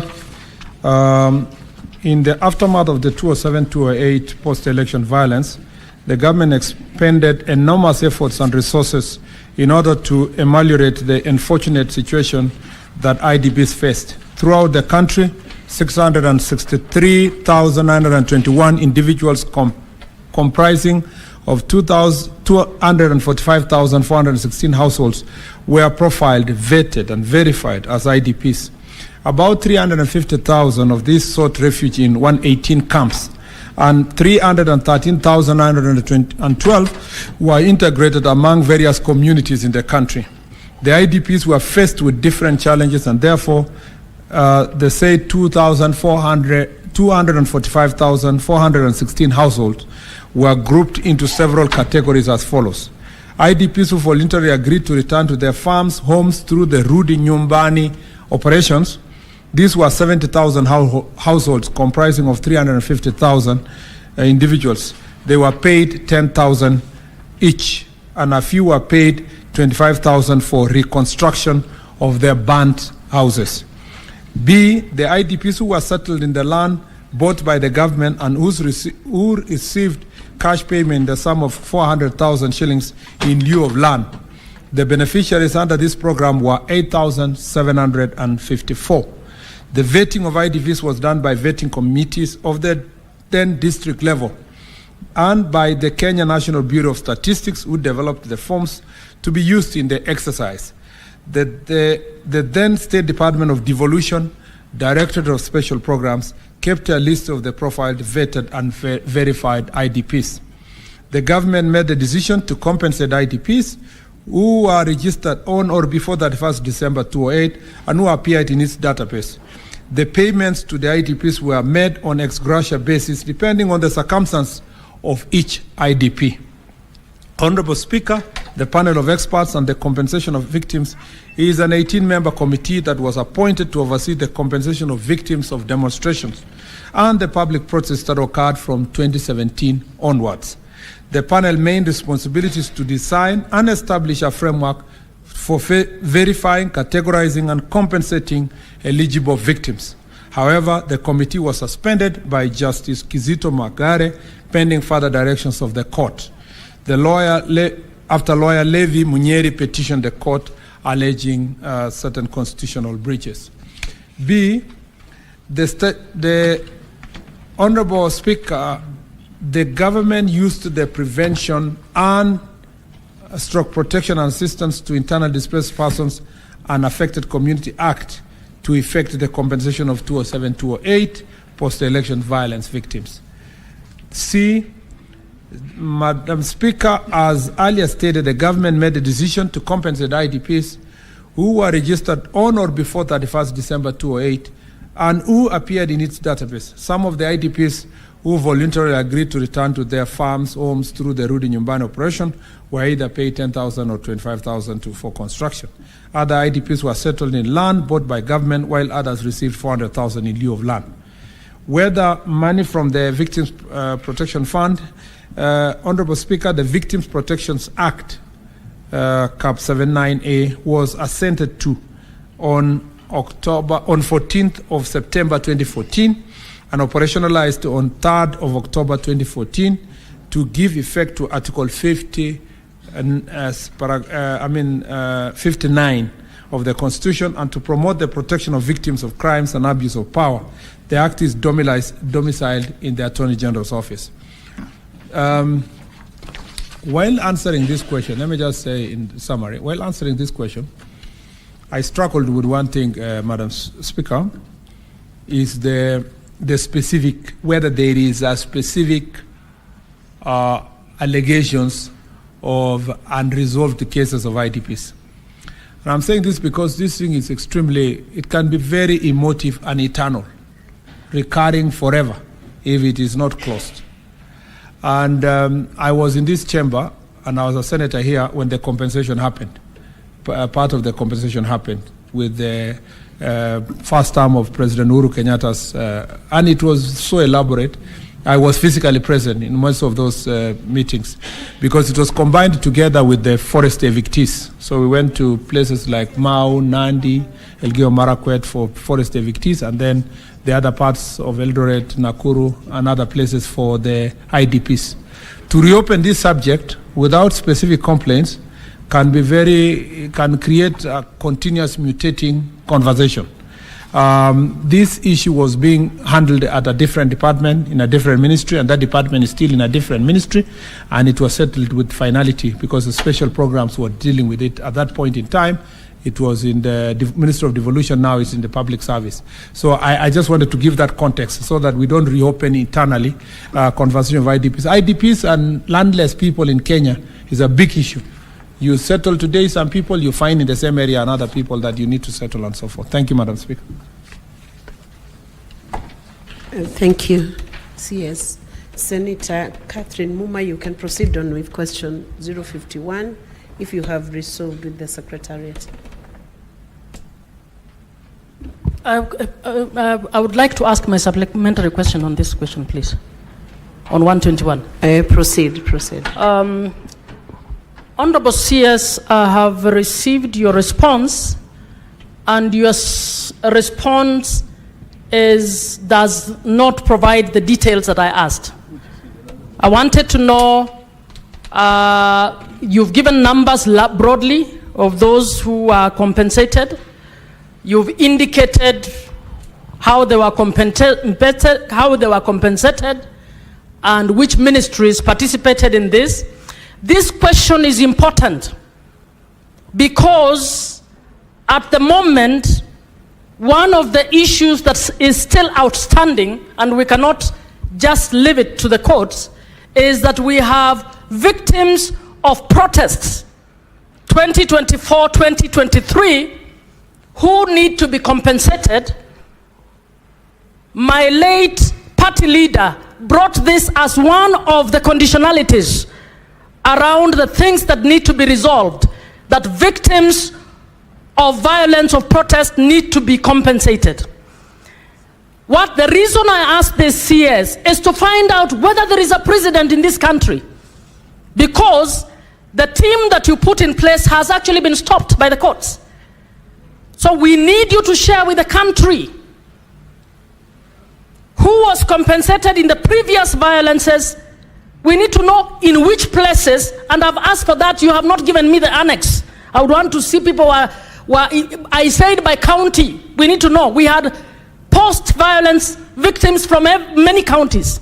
I would want to see the list of those who are compensated and which counties they come from and how much they were given. That is very important information. I think from now onward, we need to have open conversation on this issue. The response I have been, at least the one that was forwarded to me, is just a pager with your signature. It has not given me that detail. CS, this is important. It is also important in assisting the government, which is attempting to put in place a mechanism to actually do that compensation. So we need a public conversation once and for all on what is the correct methodology of compensating victims of political violence. Honorable CS, you can give your supplementary answer to that question. It is only at this instant that I can see the motive or the objective of this question. And if that is the objective, to see how to compensate victims of election violence or post-election violence or election violence or protests, I think then you are going about it the long route. The shorter route was to ensure that we dispense with the court decision, and then the panel is established, and then this panel will now go for all this information, analyze how much is enough to support. Because even in the 207, to the best of my knowledge, even the 207, 208 post-election violence, people were not compensated for loss of life and injury. So it was not one of the factors. It was settling. That's why it's called IDPs. But the recent framework that His Excellency the President put after consulting the former Prime Minister, the late Raila Odinga, is different. It is going to compensating for injuries and death, which is different from settlement, which is IDPs. The difficulty we have in giving you all this information, and I'm sure it is in government, is that it is in another ministry. And is, of course, extremely voluminous. Somebody has to go and add and so forth. But as part of the history of this country, it is recognized that those who did not have land were given 400,000. And as I said, I can admit I was there because I was also a victim of the forest eviction. And so the compensation for the forest evictions and those who are looking for land because of IDP 207, 208 who are displaced were all given 400,000 for the land. And then those who went back to their farm were given 10,000 to facilitate their going, and 25 for those their houses were burned to construct at least make some form of a house. So that is, if that was the motive, that information is good enough to inform compensation. But at least I would be more I would have been more concerned, and I was worried that you would have come here and said there are some people who are alleging that they were not covered. That would be a bigger problem than the framework that is being put in place. And I was happy that His Excellency the President replaced LSK chair with somebody else yesterday as we wait for the court decision as to whether how best we are going to operationalize this compensating framework. This one, I guess, will be unique in the entire continent. The one that has been proposed by the President will be unique in the entire continent and will require its own rules, regulations, and, as you said rightly, in looking for which other compensation mechanisms have happened in the country, they will have to revisit this information. The best place to get the complete list and information is the Ministry of Public Works, a public service, where the special program is domiciled, which actually was the department that dealt with it when it was Ministry of Devolution in the previous administration. I thank you. Thank you.